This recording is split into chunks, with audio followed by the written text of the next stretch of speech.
Seat നീക്കുപോക്കുകൾക്ക് UDF അതിൻ്റെ പ്രാഥമിക ചർച്ചകൾ കടക്കുമ്പോൾ ഘടകകക്ഷികളുടെ നിലപാടെന്ത്?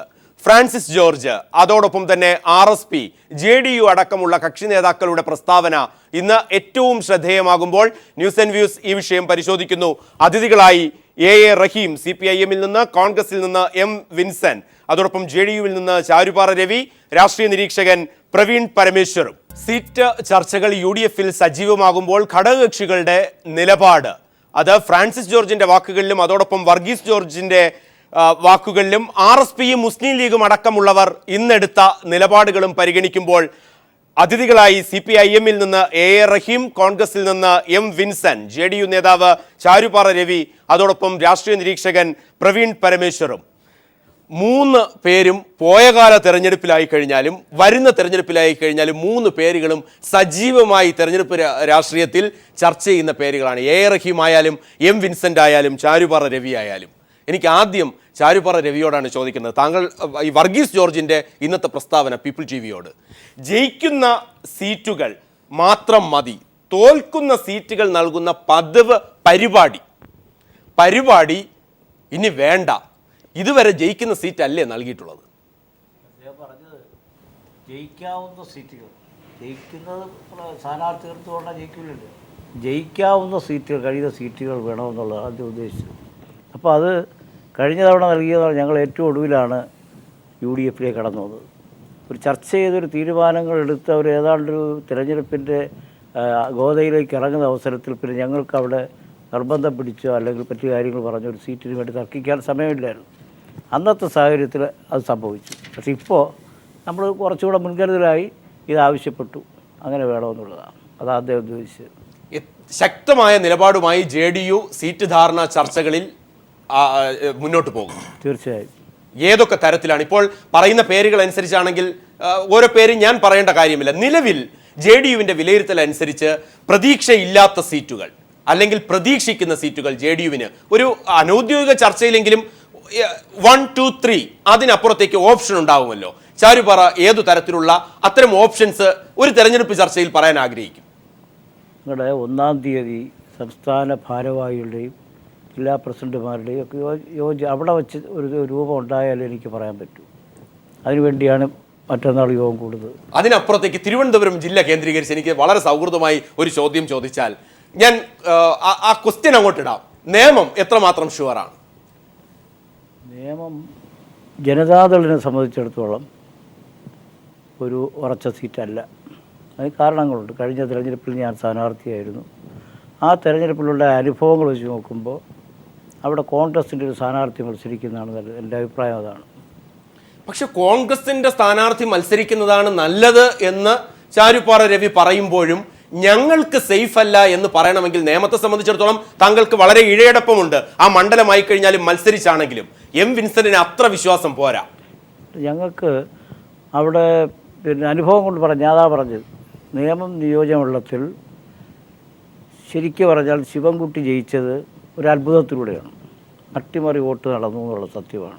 അല്ല, ശിവൻകുട്ടിയുടെ ഒരു സെക്കൻഡ് റൗണ്ടിലോ തേർഡ് റൗണ്ടിലോ ശിവൻകുട്ടി ഒരിക്കലും ജയിക്കുകയോ ശിവൻകുട്ടി പോലും പ്രതീക്ഷിച്ചില്ല. ലാസ്റ്റ് റൗണ്ടിൽ എന്ന് പറഞ്ഞാൽ BJPയുടെ ഒരു കടന്നുകയറ്റം ഉണ്ടാകുമെന്നുള്ള സന്ദർഭം, അതിനെ മുതലെടുത്തു ഇടതുപക്ഷം. ഇതാ BJP ജയിക്കാൻ പോകുന്നു, ആ ജയം അപകടമാണ്, അതെല്ലാവരും പറയുന്ന കാര്യമാണ്. ഇടതുപക്ഷവും UDF ഒക്കെ പറയുന്ന കാര്യമാണ്. അങ്ങനെ ഒരു ട്രെൻഡ് ഉണ്ടാക്കാൻ അവർക്ക് സാധിച്ചു. അവിടെയാണ് മറികടന്നത്. താങ്കൾ ഇപ്പോൾ നിയമത്തിന്റെ കാര്യം റഹീം, നമ്മൾ എല്ലാവരും നിയമവും തിരുവനന്തപുരമായിട്ട് ഏറ്റവും അടുക്കുമ്പോൾ ഒരു ഉദാഹരണത്തിന് പറയുകയാണ്. ചാരുപാറ പറയുന്നു പിന്നിൽ നിന്നുള്ള കുത്ത്, ഞാൻ ആ വാക്ക് ഉപയോഗിക്കട്ടെ. യെസ്, അദ്ദേഹം അത് അക്സെപ്റ്റ് ചെയ്യാണ്. പിന്നിൽ നിന്നുള്ള കുത്ത്, ഞാൻ വരാം. പിന്നിൽ നിന്നുള്ള കുത്ത് എവിടെ? നേമത്ത് ചാരുപാറയ്ക്ക്. സെയിം സർക്കംസ്റ്റാൻസസ് എവിടെ പറഞ്ഞു? പാലക്കാട് തോൽവി. ആര്? MP വീരേന്ദ്രകുമാർ. വിൻസെന്റ്, താങ്കളിലേക്ക് വരുന്നതിന് മുമ്പ്, കഷ്ടമാണ് വിൻസെന്റ്, ഒരു പ്രതീക്ഷയും അതിനപ്പുറത്തേക്ക് പിന്നിൽ നിന്ന് കുത്തുന്നു എന്ന വാക്ക് വരെ ചാരുപാറ രവിയെ പോലെയും വർഗീസ് ജോർജിനെ പോലെയുമുള്ള വലിയ നേതാക്കൾക്ക് പറയേണ്ടി വരുന്നു. ഞാൻ കോൺഗ്രസിനെ കുറിച്ച് എന്ന് അടിവരയിടും. കോൺഗ്രസിനെ കുറിച്ച് അദ്ദേഹം അങ്ങനെ പറയുമെന്ന് എനിക്ക് തോന്നുന്നില്ല. കാരണം ഇടതുപക്ഷ മുന്നണിയിൽ നിന്ന് തിക്തമായ അനുഭവം ഏറ്റുവാങ്ങിയിട്ടാണ് അവരൊരു സന്നിഗ്ധ ഘട്ടത്തിൽ UDF വന്നത്. അത്തരത്തിലുള്ള ഒരു അനുഭവം ഇന്നുവരെ അവർക്ക് ഇതിനകത്ത് ഉണ്ടായിട്ടില്ല. എന്നു മാത്രമല്ല, മുൻകാലങ്ങളെ അപേക്ഷിച്ച് ഇപ്പോൾ JDUവിനെ സംബന്ധിച്ച് പറയുന്നുണ്ട്, കൂടുതൽ പരിഗണന UDF അവർക്ക് നൽകുന്നുണ്ട്. അത് പിന്നെ രാജ്യസഭാ സീറ്റ് വരാൻ പോകുന്നു, അതിനെ സംബന്ധിച്ചായിരുന്നാലും പിന്നെ അതുപോലെ തന്നെ ബോർഡ് കോർപ്പറേഷനിലെ സ്ഥാനങ്ങളായിരുന്നാലും എല്ലാം ഇടതുമുന്നണി നൽകിയതിനേക്കാൾ കൂടുതൽ പരിഗണന നൽകുന്നുണ്ട്. ഞാനിത് പറയുന്ന ഒരു ഘടകകക്ഷിയെക്കുറിച്ച് മാത്രമല്ല, UDFിനെ സംബന്ധിച്ചിടത്തോളം കഴിഞ്ഞ 5 വർഷക്കാലത്തെ ചരിത്രം പരിശോധിച്ചാൽ മുൻപ് ഒരു കാലത്തുമില്ലാത്ത വിധത്തിൽ UDF ഒറ്റക്കെട്ടായി ഐക്യത്തോടെ മുന്നോട്ട് പോകുന്നത് ഒരു വലിയേട്ടൻ മനോഭാവം കോൺഗ്രസ് കാണിക്കാത്തത് കൊണ്ടാണ്. ഇടതുപക്ഷ മുന്നണിയിൽ നിന്ന് കഴിഞ്ഞ തെരഞ്ഞെടുപ്പ് കാലത്ത് കഴിഞ്ഞ പാർലമെൻറ്റ് തെരഞ്ഞെടുപ്പ് കാലത്ത് RSPക്ക് പുറത്തു പോകേണ്ടി വന്നു. അതിനു മുമ്പ് അസംബ്ലി തെരഞ്ഞെടുപ്പിൽ JDUവിന് പുറത്തു പോകേണ്ടി വന്നു. അങ്ങനെ ഒരു സമീപനമാണ് ഇടതുപക്ഷം സ്വീകരിക്കുന്നത്. പക്ഷേ ഇവിടെ ചെറിയ കക്ഷിയൊന്നോ വലിയ കക്ഷിയൊന്നോ ഇല്ലാതെ ഏത് കക്ഷിക്ക് ഒരു പ്രശ്നമുണ്ടായിരുന്നാലും അത് വളരെ ഗൗരവത്തോടു കൂടി കാണാനും അത് പരിഹരിക്കാനും ശ്രമിക്കുന്നു എന്നുള്ളതാണ്. അതുകൊണ്ടാണ് മുന്നണിക്കകത്ത് ഒരു അസ്വസ്ഥയും ഉണ്ടാകുന്നത്. പിന്നെ സീറ്റ് തർക്കം മുറുകി എന്നൊന്നും പറയുന്നതിന് യാതൊരു അടിസ്ഥാനവുമില്ല. കാരണം 2-ാം തീയതിയാണ് UDF ഔപചാരികമായി ചർച്ച ആരംഭിക്കുന്നത് തന്നെ. ഘടകകക്ഷികളുമായി UDF ചർച്ച ആരംഭിക്കുന്നത് 2-ാം തീയതിയാണ്. ഇന്നിപ്പോൾ 28-ാം തീയതി ആയതേ ഉള്ളൂ. ഇപ്പോൾ തന്നെ 2-ാം തീയതി നടക്കാനിരിക്കുന്ന ചർച്ചയെ സംബന്ധിച്ച് ഇപ്പോൾ തന്നെ ഈ പറയേണ്ട കാര്യമില്ല. പിന്നെ കോൺഗ്രസിനെ സംബന്ധിച്ച് ഈ UDFിൽ ചർച്ചകൾ പങ്കെടുക്കുന്നത് മുഖ്യമന്ത്രിയാണ്, KPCC അധ്യക്ഷനാണ്, അതുപോലെ തന്നെ ആഭ്യന്തരമന്ത്രിയും UDF കൺവീനറുമാണ്. അതുപോലെ തന്നെയാണ് എല്ലാ ഘടകകക്ഷികളിലും ഉത്തരവാദിത്തപ്പെട്ട നേതാക്കന്മാർ ആണ് അതിൽ പങ്കെടുക്കേണ്ടത്. അവർ പറയുന്നതല്ലാത്ത അഭിപ്രായ പ്രകടനങ്ങൾക്കൊന്നും തന്നെ കാര്യമായ വില കൊടുക്കേണ്ടതില്ല. കാരണം ആ അഭിപ്രായ പ്രകടനങ്ങൾ ഒക്കെ തന്നെ ചിലപ്പോൾ ഇതിന് ഒരു പ്രിമച്വർ ആണ് എന്ന് ആണ് പറയാനുള്ളത്. ഇതിനെ സംബന്ധിച്ച് അതിനോട് വിയോജിക്കും. കാര്യം രവി പറയുന്ന അഭിപ്രായം, വർഗീസ് ജോർജ് പറയുന്ന അഭിപ്രായം, മറ്റ് ഘടകകക്ഷി നേതാക്കളൊക്കെ പറയുന്ന അഭിപ്രായങ്ങൾക്ക് ബാക്കി ഞാൻ ഫില്ല് ചെയ്യണ്ടല്ലോ. അതിന് താങ്കൾ ഏത് നിലപാടാണ് എടുക്കുന്നത്? അല്ലല്ല, അതിപ്പോ നേരത്തെ നിങ്ങൾ ചൂണ്ടിക്കാണിച്ചോളൂ ചില DCC പ്രസിഡന്റുമാർ പറയുന്നത്. ആരായിരുന്നാലും തന്നെ ഇതിനെ സംബന്ധിച്ചുള്ള ചർച്ചകൾ നടക്കാൻ പോകുന്നത് 2-ാം തീയതിയാണ്. അതിന് മുൻപായി നടത്തുന്ന അഭിപ്രായ പ്രകടനങ്ങൾ ഗുണകരമല്ല എന്ന് മാത്രമല്ല അതൊരു മുന്നണി മര്യാദയ്ക്കും ചേർന്ന ഒന്നല്ല. അതുകൊണ്ട് അത്തരത്തിൽ ഈ സീറ്റ് ചർച്ച നടക്കാത്തിടത്തോളം കാലം ഇതിന് തർക്കമുണ്ട് എന്ന് പറയുന്നതിന് തന്നെ അടിസ്ഥാനമില്ല. ഇല്ല, ആരാണ് പറയുന്നതെന്ന് ചോദ്യം ഞാൻ അതോടൊപ്പം അടിസ്ഥാനപ്പെടുത്തിക്കൊണ്ട് തന്നെ റഹീമിലേക്ക്. വലിയേട്ടൻ മനോഭാവമാണ് ഇടതുപക്ഷത്തുണ്ടായിരുന്നപ്പോൾ. വിൻസെന്റ് പറയുന്ന വാക്കുകളാണ്. നിങ്ങൾക്കെതിരെ കൃത്യമായ ചൂണ്ടുവിരൽ അദ്ദേഹം ഉയർത്തുകയാണ്. അതിനൊക്കെ ഫലമായിട്ട് പുറത്തുപോയ ആൾക്കാർ ഇപ്പോൾ അവരുടെ തന്നെ വാക്കുകൾ. ഇന്നത്തെ ഏറ്റവും ചെറുതായുള്ള ചില കാര്യങ്ങൾ ഞാൻ അത് സൂചിപ്പിക്കണോ എന്ന് എനിക്കറിയില്ല. ഒന്നറിവിലേക്ക് വേണ്ടി വർഗീസ് ജോർജ് എന്ന് പറഞ്ഞ കാര്യങ്ങൾ, അതോടൊപ്പം ഫ്രാൻസിസ് ജോർജ് പറഞ്ഞ കാര്യങ്ങൾ കിട്ടുന്ന വിവരം അനുസരിച്ചാണെങ്കിൽ ഫ്രാൻസിസ് ജോർജും ആന്റണി രാജുവും KC ജോസഫും PC ജോസഫ് അടക്കമുള്ളവർ ഈ വലിയേട്ടൻ മനോഭാവത്തിൽ ദുഃഖിതരാണ്. അവർ UDF വിടുന്നു എന്നുള്ള വാക്കുകൾ വരുന്നു. RSP പറയുന്നത്, ലീഗ് പറയുന്നത് അടക്കം വരുമ്പോൾ വളരെ സുഭിക്ഷിതമാണ് UDFിൽ. എന്നിട്ടും പ്രശ്നങ്ങൾ മാധ്യമങ്ങളോ പ്രതിപക്ഷമോ ഉയർത്തിക്കൊണ്ടിരിക്കുന്നു. റഹീം, ഞങ്ങൾ വലിയേട്ടനെന്നാണ് ശ്രീ വിൻസെൻ്റ് പറഞ്ഞത്. വിൻസെൻറ്റിൻ്റെ മുന്നണിയിൽ പാർട്ടി വെച്ചുകൊണ്ട് യൂദാസ് എന്നാണ് നിങ്ങളുടെ കൂട്ടത്തിലുള്ളവർ വിളിക്കുന്നത്. ഇപ്പോൾ ശ്രീ ചാരുപാറ രവി പറയാതെ പറഞ്ഞതും അതാണ്. അദ്ദേഹം ദാരുണമായ ഒരു കഴിഞ്ഞ തെരഞ്ഞെടുപ്പിലെ രക്തസാക്ഷിയാണ് നമ്മുടെ ഈ ചർച്ചയിൽ പങ്കെടുക്കുന്ന ശ്രീ ചാരുപാറ രവി. അദ്ദേഹം പറഞ്ഞു വോട്ട് കച്ചവടം, വോട്ട് പോയിട്ടുണ്ട്, അട്ടിമറിയാണ്. വോട്ട് പോയത് രാജഗോപാലനാണ്. ഇത് അവിടെ കൊണ്ട് തീരുന്നില്ല, പാലക്കാടിലൊന്നും ഒതുങ്ങുന്നില്ല. കോൺഗ്രസിൻ്റെ ഒരു പൊതു കൾച്ചറാണിത്. ഞാൻ കഴിഞ്ഞ തിരുവനന്തപുരം കോർപ്പറേഷനിലെ ചില സ്ഥലങ്ങളിലെ കോൺഗ്രസിൻ്റെ വോട്ട് പറയാം. ആറ്റിപ്ര കോൺഗ്രസിന് കിട്ടിയത് 364 വോട്ടാണ്. UDFിൻ്റെ സ്ഥാനാർത്ഥി വെറും 364 വോട്ട്. ആറ്റുകാലിൽ BJP ജയിച്ച ഇതെല്ലാം 812 വോട്ട്. ചാലയിൽ വെറും 283 വോട്ട് BJP ജയിച്ചു, കോൺഗ്രസ് 3-ാം സ്ഥാനത്ത് പോയി. 846 വോട്ടുമാണ് ജഗതിയിൽ കിട്ടിയത്. 643 വോട്ട് കാലടി. കരിക്കകത്ത് 432 കോൺഗ്രസ്സിന്. ഈ കോൺഗ്രസ്സുകാരെല്ലാം എല്ലാവരും മരിച്ചുപോയാ? ഈ വോട്ടെല്ലാം എവിടെ പോയി? BJP 1-ാം സ്ഥാനത്ത് നിന്നു. തിരുവനന്തപുരം കോർപ്പറേഷൻ മാത്രമല്ല, കോഴിക്കോട് കോർപ്പറേഷനിൽ BJP ടാർഗറ്റ് ചെയ്ത വാർഡുകൾ, ആ വാർഡുകളിൽ കോൺഗ്രസുമായി വ്യക്തമായ നീക്കുപോക്ക്. ആ വാർഡുകളിലെല്ലാം BJP ജയിച്ചു. BJP ജയിച്ച എല്ലായിടത്തും സിവിൽ സ്റ്റേഷനിലാമ ഒരു ഉദാഹരണമാണ്. എല്ലാം ഞാൻ ഓർക്കുന്നില്ല, നോക്കി പറയാൻ വേണമെങ്കിൽ. ഈ പറയുന്ന എല്ലാ വാർഡുകളിലും BJP ജയിക്കുകയും കോൺഗ്രസ് ദയനീയമാം വിധം ഇതുപോലെ 1-ാം സ്ഥാനത്ത് പോവുകയും ചെയ്തു. വോട്ട് എവിടെ പോകുന്നു? ശ്രീ MV വീരേന്ദ്രകുമാറാണ് ആരോപണം ഉന്നയിച്ചത്. അപ്പോൾ ഇത് യഥാർത്ഥത്തിൽ കോൺഗ്രസ് എപ്പോഴും ഘടകകക്ഷികളെ 2 തരത്തിലാണ് ഇല്ലാതാക്കുന്നത്. ഒന്ന്, തിരഞ്ഞെടുപ്പിൽ പൂർണ്ണമായി നശിപ്പിച്ചില്ലാതാക്കും. രണ്ടാമതൊന്ന് കാര്യം, അത് വോട്ട് കച്ചവടം നടത്തിയാണ്. BJPക്ക് അനുകൂലമായിട്ടാണ് പലപ്പോഴും ആ വോട്ട് ഷിഫ്റ്റ് ചെയ്യുന്നത് എന്നുള്ളതാണ് യാഥാർത്ഥ്യം. രണ്ടാമതൊരു പ്രധാനപ്പെട്ട കാര്യം, ഏത് ഘടകകക്ഷിയാണ് UDF-നുള്ളിൽ ഒറ്റ കക്ഷിയായി എന്നുള്ളത്. ഞാൻ തുറന്നു ചോദിക്കട്ടെ, ചാരുപാറ രവി പറയുന്നു അദ്ദേഹത്തിൻ്റെ പാർട്ടിക്ക് രണ്ടായി ഡിവൈഡ് ചെയ്തില്ലേ. KP മോഹനൻ ഇന്ന് ആരുടെ പക്ഷത്താ? അദ്ദേഹത്തിനൊരു പക്ഷേ ഇവിടെ പറയാനതിന് പരിമിതികളുണ്ടാകും. എങ്കിലും ഞാൻ ചോദിക്കുന്നു, ഇതെല്ലാം ആരുടെ കളിയാ? KM മാണി, PC ജോർജ്, ഞാൻ ചോദിക്കട്ടെ, ഓരോ ഘട്ടത്തിലും ഓരോ ഘടകകക്ഷികളിലെയും ആരെയൊക്കെ എടുക്കണം, ഒരു പവർ ഗെയിമർ, അതിൽ ഉമ്മൻചാണ്ടി വൈഭവം കാണിക്കുന്നുണ്ട്. ആ വൈഭവം അദ്ദേഹത്തിൻ്റെ പാർട്ടിക്കുള്ളിൽ ഈ ഗ്രൂപ്പുകളെ നിലക്കി നിർത്തുന്നതിൽ, അതോടൊപ്പം തന്നെ ഈ പറയുന്ന UDF-ലെ ഘടകകക്ഷികളെ ശിഥിലമാക്കുന്നതിൽ, രണ്ടാക്കുന്നതിൽ, അവരെ ബ്ലാക്ക്മെയിൽ ചെയ്ത് നിർത്തുന്നതിൽ ഒക്കെ അദ്ദേഹം കാണിക്കുന്ന വൈഭവം. എൻ്റെ ഒരു ആഗ്രഹം, ഈ വൈഭവം അദ്ദേഹം ഭരണത്തിൽ കാണിച്ചാൽ മതിയായിരുന്നു. അതിവിടെ വിഷയമല്ല, ഞാനതിലേക്ക് പോകുന്നില്ല. ഇവിടുത്തെ പ്രധാനപ്പെട്ട പ്രശ്നം, ഇവിടെ അദ്ദേഹം പറഞ്ഞു ജയിക്കാവുന്ന സീറ്റുകൾ തിരുവനന്തപുരം ജില്ലയിൽ.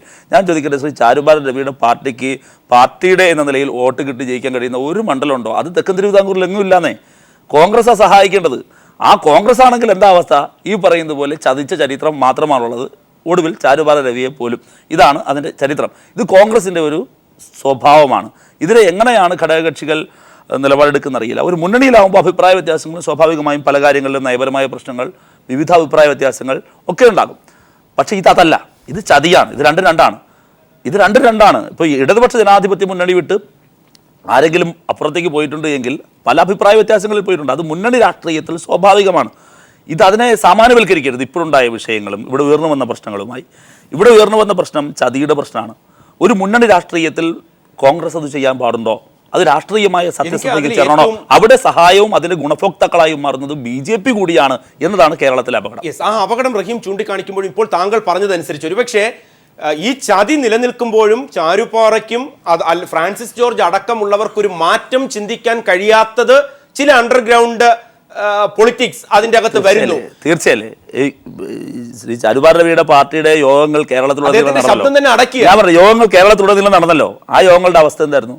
അവർക്ക് സ്വതന്ത്രമായി നിലപാടെടുക്കാൻ പറ്റുമോ? ഇടതുപക്ഷ ജനാധിപത്യ മുന്നണിയെ സംബന്ധിച്ച് ഞങ്ങൾ ആരുടെയും പറയാൻ പോകുന്നില്ല. ഈ ഗവൺമെന്റ് ഏറ്റവും ദുർബലമായ ഭൂരിപക്ഷത്തിലാണ് ശ്രീ വിൻസെന്റ്, ഏറ്റവും ദുർബലമായ ഭൂരിപക്ഷത്തിലാണ് നിങ്ങളുടെ ഗവൺമെന്റ് അധികാരത്തിൽ വന്നത്. 4 MLA-മാരുടെ വ്യത്യാസം. ഞങ്ങൾ ആ ഭരണം രൂപീകരിക്കുന്ന ഘട്ടത്തിൽ ആരുടെയും പിറകിൽ പോയോ? എന്തെങ്കിലും ചെയ്തോ? ഒന്നും ചെയ്തിട്ടില്ല. ഇടതുപക്ഷ ജനാധിപത്യ മുന്നണി ഇപ്പോഴും വളരെ വ്യക്തമായ നിലപാട് സ്വീകരിക്കുന്നു. UDF വിട്ട് UDF-നും BJP-ക്കും വിരുദ്ധമായൊരു സമീപനം പരസ്യമായി സ്വീകരിച്ച് ഇടതുപക്ഷ ജനാധിപത്യ മുന്നണിക്കൊപ്പം ആരെങ്കിലും കൂട്ടുകൂടാൻ തയ്യാറായാൽ ഇടതുപക്ഷ ജനാധിപത്യ മുന്നണി കൂടി അത് പരിശോധിക്കും വേണമോ വേണ്ടത്. അത് രാഷ്ട്രീയപരമായ സ്ട്രാറ്റജി. പ്രവീൺ, ഇപ്പോൾ വിലയിരുത്തുന്നതനുസരിച്ച് ഐഡിയോളജിക് പൊളിറ്റിക്സ്, ഞാൻ അതിന്റെ വിശാലമായ കാര്യങ്ങളിലേക്കൊന്നും വരുന്നില്ല. ഈ 3 നേതാക്കൾ പറയുന്ന കാര്യം എടുത്തു കഴിയുകയാണെങ്കിൽ റഹീം പറയുന്നു, വിൻസെന്റ് പറഞ്ഞു, വളരെ വിശാലാർത്ഥത്തിൽ വലിയ ഡെമോക്രസി, ജനാധിപത്യപരമായ അഭിപ്രായങ്ങൾ അവിടെ സ്വരൂപിക്കപ്പെടുന്നുണ്ട്. ചാരുപാറ പറയുന്നു പിന്നിൽ നിന്ന് കുത്ത്. റഹീം അതിലേക്ക് കൂട്ടിച്ചേർക്കുന്നത് ആ ഒരു സ്പ്ലിറ്റ് പ്രോസസ്. അവിടെ ഉമ്മൻചാണ്ടിയുടെ പേര് അതല്ലേ റഹീം? ഉമ്മൻചാണ്ടിയുടെ പേര് ഉപയോഗിക്കുന്നു. ആ സ്ട്രാറ്റജിയെ കൊണ്ടാണ് അദ്ദേഹം പറയുന്നത് KP മോഹൻ എവിടെ എന്നുള്ളതാണ് താങ്കളുടെ ചോദ്യം. ചാരുപാറയ്ക്കും MP വീരേന്ദ്രകുമാർ ഒരു ഘട്ടത്തിലെടുത്ത തീരുമാനം എന്ത്? ആ ചർച്ചകളിൽ നിന്നൊക്കെ പിന്നോട്ട് പോയിട്ട് ഒരു ഹൈജാക്കിംഗ്, മെന്റൽ ഹൈജാക്കിംഗ് എന്നുള്ള അവസ്ഥയിലേക്ക് UDF-ന്റെ സംവിധാനങ്ങൾ ഇപ്പോൾ നിലനിൽക്കുന്നു എന്ന് താങ്കൾക്ക് അടിവരയിടാൻ സാധിക്കുമോ? എനിക്കതിൽ ഒന്ന്, ഇപ്പോൾ നമ്മുടെ രാഷ്ട്രീയം എടുത്തു കഴിഞ്ഞാൽ ഏതൊരു മുന്നണിയും ഏതൊരു രാഷ്ട്രീയ പാർട്ടിയും, ഇപ്പോൾ UDF എന്നൊരു മുന്നണി എടുക്കാം, ഈ മുന്നണി രാഷ്ട്രീയത്തിൽ നിൽക്കുന്നുണ്ടെങ്കിൽ അതെന്തിനു വേണ്ടിയാണ് നിൽക്കുന്നത്? എന്തെങ്കിലും ഒരു ആശയം നടപ്പിലാക്കിയെടുക്കാൻ അല്ലേ? അപ്പോൾ UDF-ൻ്റെതായ ഒരു ആശയം കേരളം എന്നുള്ള ഒരു സ്റ്റേറ്റിൽ, അത് വികസനമായിക്കോട്ടെ എന്തോ ആയിക്കോട്ടെ, നടപ്പിലാക്കിയെടുക്കണമെങ്കിൽ ആദ്യം എന്ത് സംഭവിക്കണം? കേരളത്തിലെ പ്രധാനപ്പെട്ട അല്ലെങ്കിൽ ഒരു മെജോറിറ്റി സീറ്റുകളിലും UDF ജയിക്കണം. മെജോറിറ്റി സീറ്റുകളിലും UDF ജയിക്കണമെങ്കിൽ മെജോറിറ്റി സീറ്റുകളിലും നല്ല കോമ്പറ്റീഷൻ കൊണ്ടുവരണം അല്ലേ? അപ്പോൾ ഈ നല്ല കോമ്പറ്റീഷൻ എല്ലാ സീറ്റുകളിലും കൊണ്ടുവരുമ്പോഴേ UDF രാഷ്ട്രീയപരമായി ജയിക്കുകയും അവരുടെ രാഷ്ട്രീയം എസ്റ്റാബ്ലിഷ് ചെയ്യാൻ സാധിക്കുകയും ചെയ്യുള്ളൂ. അതാണ് UDF-ൽ നിൽക്കുന്ന ഓരോ കക്ഷിയുടെയും ഇൻട്രസ്റ്റ് എങ്കിൽ അവർ ചെയ്യേണ്ടത് എന്താണ്?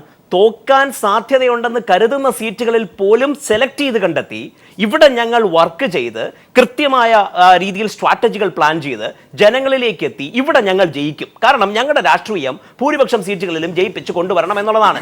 ഈ നിലപാടെടുക്കുകയല്ലേ വേണ്ടത്? UDF-ന്റെ രാഷ്ട്രീയത്തിന് വേണ്ടിയാണ് നിൽക്കുന്നതെങ്കിൽ അതിൽ നിന്ന് മാറിയിട്ട് ഇപ്പോൾ സംഭവിക്കുന്നത് എന്താണ്? മുസ്ലിം ലീഗിന് അവരുടേതായിട്ടുള്ള കുറച്ച് സീറ്റുകൾ ജയിക്കണം. ഇത് ജയിച്ചതിന് ശേഷം അവർ തീരുമാനിക്കും UDF നിൽക്കണോ LDF നിൽക്കണോ എന്ന്. കേരള കോൺഗ്രസിന് അവരുടേതായ കുറച്ച് സീറ്റുകൾ ജയിക്കണം, JDU-വിന് അവരുടേതായ കുറച്ച് സീറ്റുകൾ ജയിക്കണം. പ്രത്യേകിച്ച് ആശയപരമായ യാതൊരു ഇമ്പോർട്ടൻസോടെ വരുന്നില്ല. കാരണം UDF നിൽക്കുന്നത് ആശയത്തിന് വേണ്ടിയാണെങ്കിൽ തോൽക്കുന്ന സീറ്റിൽ പോലും നിന്ന് ജയിച്ച് കാണിക്കുകയല്ലേ അവർ ചെയ്യേണ്ടത്? അത് ചെയ്യുന്നില്ല. മറിച്ച് ആശയത്തിനപ്പുറത്തേക്ക് അപ്പോൾ ചെറിയ പാർട്ടികൾ എന്ന് പറയുമ്പോൾ അത് നയിക്കുന്ന വ്യക്തികളുടെ, ഒന്നുകിൽ സമൂഹത്തിന്റെ, അല്ലെങ്കിൽ ജാതിയുടെ, അല്ലെങ്കിൽ മതത്തിന്റെ. കേരള കോൺഗ്രസ് ആണെങ്കിൽ അതൊരു സെക്യുലർ പാർട്ടി എന്ന് ഞാൻ കാണുന്നില്ല. അതൊരു ക്രിസ്ത്യൻ മെജോറിറ്റി പാർട്ടിയാണ്, മറ്റൊരു മുസ്ലിം മെജോറിറ്റി പാർട്ടിയാണ്. JDU-ലേക്ക് വരുമ്പോൾ ദേശീയ തലത്തിൽ കാര്യങ്ങളൊക്കെ ഉണ്ടെങ്കിലും ഇവിടുത്തെ കുറച്ച് വ്യക്തികളിൽ കേന്ദ്രീകരിച്ച് നിൽക്കുന്ന പാർട്ടിയാണ്. അപ്പോൾ അവരുടെ ഒരു ഇമ്പോർട്ടൻസ് ജയിക്കണം എന്നുള്ളത് കൊണ്ടാണ് ഈ ജയിക്കുന്ന സീറ്റുകളിലേക്ക് വേണ്ടി മാത്രം കടിപിടി കൂടുന്നത്. പിന്നെ ഈ ജയസാധ്യതയുള്ള സീറ്റ് എന്ന് പറഞ്ഞാൽ അത് UDF LDF കേരളത്തിൽ എല്ലാം കൂടെ ഒരു 30 സീറ്റോ അല്ലെങ്കിൽ ഒരു 20 മുതൽ 30 സീറ്റൊക്കെ ഷുവറായിട്ട് ഞങ്ങൾ ജയിക്കുമെന്ന് പറയാൻ കഴിയുന്ന സീറ്റിലേക്ക് എത്താൻ കഴിയുള്ളൂ. അപ്പോൾ ഇത്രയും സീറ്റിൽ മാത്രം UDF ജയിച്ചാൽ ഇവർക്ക് ഇവരുടെ രാഷ്ട്രീയം കൊണ്ടുവരാൻ കഴിയൂ? ഈ ഒരൊറ്റ ആർഗ്യുമെന്റ് കൊണ്ട് ഞാൻ പറയാൻ ഉദ്ദേശിക്കുന്നത് ഇത്രയേ ഉള്ളൂ.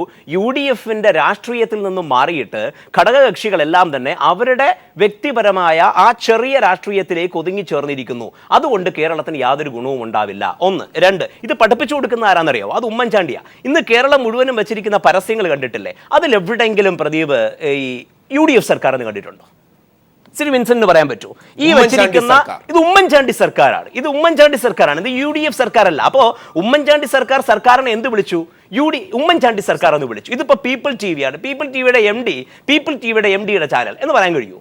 ഏഷ്യനെറ്റിന് അത് രാജീവ് ചന്ദ്രശേഖരന്റെ ചാനൽ എന്ന് പറയാൻ കഴിയൂ? അങ്ങനെ പറയാൻ കഴിയില്ലല്ലോ. മറിച്ച് അപ്പോൾ ഉമ്മൻചാണ്ടി അതിന് എന്ത് ചെയ്തു?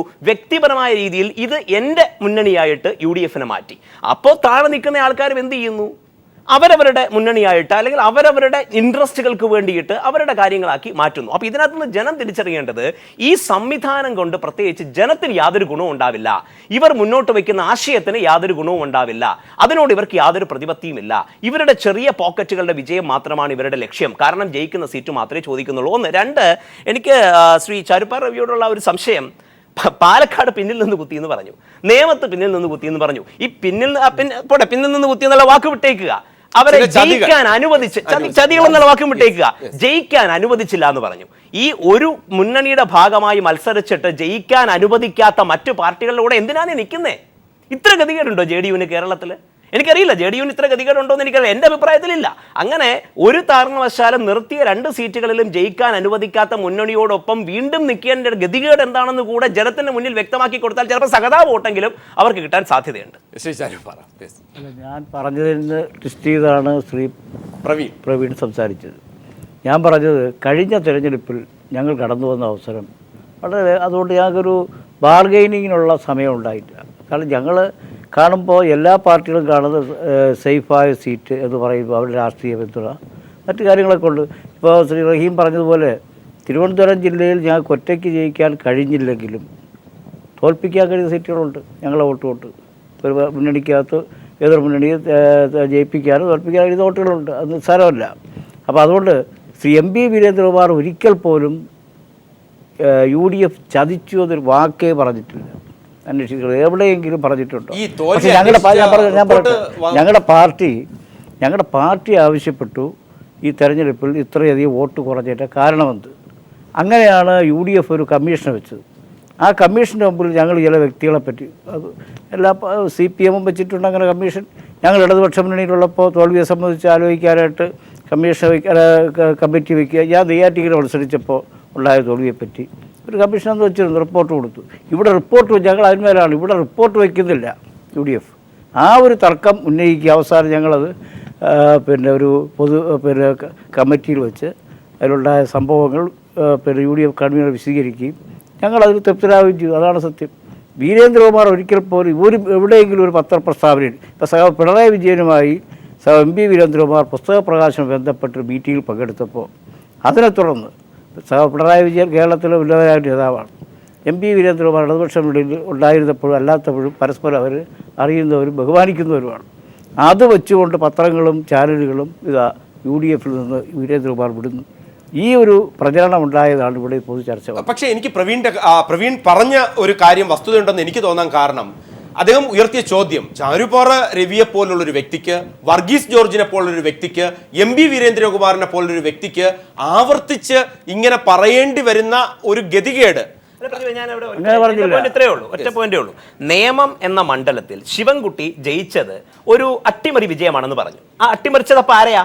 യു ഡി എഫിനെ ആണല്ലോ. അപ്പോൾ അദ്ദേഹം തന്നെ പറയുന്നത് യു ഡി എഫിന് വിജയസാധ്യത ഉള്ള ഒരു മണ്ഡലമാണ് അതെന്നാണല്ലോ അദ്ദേഹം തന്നെ സ്ഥാപിക്കാൻ ശ്രമിച്ചത് അല്ലെ. ഒന്ന്, അപ്പോൾ യു ഡി എഫിന് വിജയസാധ്യതയുള്ള മണ്ഡലത്തിൽ യു ഡി എഫിന്റെ ഘടകകക്ഷിയായ JDU നിൽക്കുകയും തങ്ങൾക്ക് അവിടെ ജയിക്കാൻ വേണ്ടിയുള്ള സാധ്യത ഇല്ലാതിരിക്കുകയും ചെയ്യുന്നു എന്ന് പറഞ്ഞാൽ യു ഡി എഫിന്റെ മറ്റു ഭാഗത്ത് നിൽക്കുന്ന കക്ഷികൾ ഇവർ സഹായിക്കില്ല എന്നുള്ള ഒരൊറ്റ അർത്ഥമല്ലേ ഉള്ളൂ. അതിന് വേറെ എന്തെങ്കിലും അർത്ഥം ഉണ്ടെങ്കിൽ പറഞ്ഞു തന്നാൽ ഞാൻ അതാണ് ചോദ്യം. അത് ഈ പറയുന്നത് അങ്ങനെ കൊണ്ടുപോകാം. പക്ഷേ നേമത്ത് സംഭവിച്ച ഞാൻ പറഞ്ഞു, നേമത്ത് നമുക്ക് സാധിക്കാതെ പോയത് UDF നിൽക്കുന്ന സ്ഥാനാർത്ഥി എന്നുള്ളതിൽ എൻ്റെ വിജയത്തിൽ സംശയമുണ്ടായ ഒരു വിഭാഗമുണ്ട്. ഇവിടെ മതന്യൂനപക്ഷങ്ങൾ, മുസ്ലിം ക്രിസ്ത്യൻ വിഭാഗം, അവരുടെ ഭാഗത്ത് അത്ര കണ്ട് ഒരു വിജയസാധ്യത ഉണ്ടെന്ന് കാണിക്കാൻ സാധിക്കാതെ പോയി എൻ്റെ മുന്നണിക്ക് എന്നാണ് ഞാൻ പറയുന്നത്. UDF അവിടെ ആണ്. അപ്പോൾ ആ ആളുകൾ എന്നോട് പറഞ്ഞു 2 ദിവസം മുമ്പ് വരെ സഖാവെ ഞങ്ങൾ നോക്കും, ഞങ്ങൾ ഈ ഒരു പക്ഷേ BJP ജയിക്കാതിരിക്കാൻ ചിലപ്പോൾ ഞങ്ങൾ വോട്ട് മറിക്കും, അങ്ങനെയാണ് പറയുന്നത്. അല്ലാതെ UDF പറിച്ചെന്ന് ഞാൻ പറഞ്ഞില്ല. അത് ഇദ്ദേഹം പറയുന്നത് BJPക്ക് കിട്ടിയ മുഴുവൻ വോട്ടും BJPയുടെ മാത്രം വോട്ടെന്നാണോ എന്നല്ല പറഞ്ഞത്. ഉണ്ടാവാം അല്ലാന്ന് പറയുന്നില്ല. താങ്കൾ വല്ലാതെ ധർമ്മസങ്കടത്തിലാണ് അത് രണ്ടും പറയാൻ. താങ്കളുടെ മാനസികാവസ്ഥ ഞങ്ങൾക്ക് മനസ്സിലാവും. അപ്പോൾ അവിടെ സംഭവിച്ചതോ, പാലക്കാട് സംഭവിച്ചതോ? പാലക്കാട് അതാണല്ലോ അന്വേഷണം വേണമെന്ന് പറഞ്ഞത്. ആ അന്വേഷണത്തിന്റെ റിപ്പോർട്ട് ഞങ്ങൾക്ക് തന്നു. ശ്രീ പ്രദീപ്, ഒരു മുന്നണി നിൽക്കുന്ന പാർട്ടി അവരുടെ ഗതികേട് ആലോചിക്കണേ. ഒരു ദേശീയ പാർട്ടിയാണല്ലോ, ഈ ദേശീയ തലത്തിൽ പ്രവർത്തിക്കുന്ന JDU. ഞാൻ ചോദിക്കട്ടെ, ഒരു ഐഡിയോളജിയുടെ അടിസ്ഥാനത്തിൽ നിൽക്കുന്നൊരു പാർട്ടിയുമാണ്, ഒരു റിലീജിയസ് ബാക്കപ്പ് ഒന്നുമല്ല ഈ പറയുന്ന JDUവിന്. അവർ തോൽക്കുന്നു, വീരേന്ദ്രകുമാർ തോൽക്കുന്നു, അവരുടെ പ്രധാനപ്പെട്ട നേതാവ് തോൽക്കുന്നു. അത് സംബന്ധിച്ച് അന്വേഷണമെങ്കിലും നടത്തി ആ റിപ്പോർട്ടൊന്ന് പുറത്തു വരണം എന്ന് പറഞ്ഞിട്ട് അതുപോലും നടക്കുന്നില്ല എങ്കിൽ ഘടകകക്ഷികളോട് UDFനോടും വിശേഷ ഉമ്മൻചാണ്ടിക്കുമുള്ള സമീപനം എന്താണ്? ഇതൊരു ഉമ്മൻചാണ്ടി, നേരത്തെ ശ്രീ പ്രവീൺ സൂചിപ്പിച്ചു, ഇത് ഉമ്മൻചാണ്ടി എന്നൊരു പവർ ഗെയിമർ, അദ്ദേഹത്തിന് ചുറ്റുപാടും ചില കേന്ദ്രങ്ങൾ, ഈ നിലയിലേക്ക് ഏറ്റവും കൂടുതൽ ഹൈക്കമാൻഡ് പോലും ചില കാര്യങ്ങൾ ഇവിടെ നിലപാട് സ്വീകരിച്ചു. ഉമ്മൻചാണ്ടി പറയുന്നിടത്തേക്ക്, ഉമ്മൻചാണ്ടി എന്ന പവർ ഗെയിമർ അടുത്തേക്ക് ഈ പവർ ഗെയിമിൻ്റെ സവിശേഷതയും അതിൻ്റെ കാര്യങ്ങളും രാഷ്ട്രീയ വിദ്യാർത്ഥിക്ക് പഠന വിധേയമാക്കാം. പക്ഷേ ജനങ്ങളെ സംബന്ധിച്ചത് പ്രശ്നമല്ല. ജനങ്ങളുടെ മുമ്പിലുള്ള പ്രശ്നം ഈ തിരഞ്ഞെടുപ്പിൽ ഏതെല്ലാം സീറ്റുകളിൽ ആരെല്ലാം മത്സരിക്കുമെന്നല്ല, അഴിമതിക്കാരായ എത്ര പേര് നിങ്ങൾ മാറ്റി നിർത്തും, ഇതാണ് പ്രശ്നം. പ്രശ്നമാണ് പ്രവീൺ ഉന്നയിച്ചതും. അതായത് പോക്കറ്റ് പൊളിറ്റിക്സിന് അപ്പുറത്തേക്ക് UDF 5 വർഷം ഭരിക്കുന്നുവെങ്കിൽ താങ്കൾ അടക്കമുള്ളവർ സപ്പോർട്ട് ചെയ്തിട്ടാണ് ഭരിക്കുന്നത്.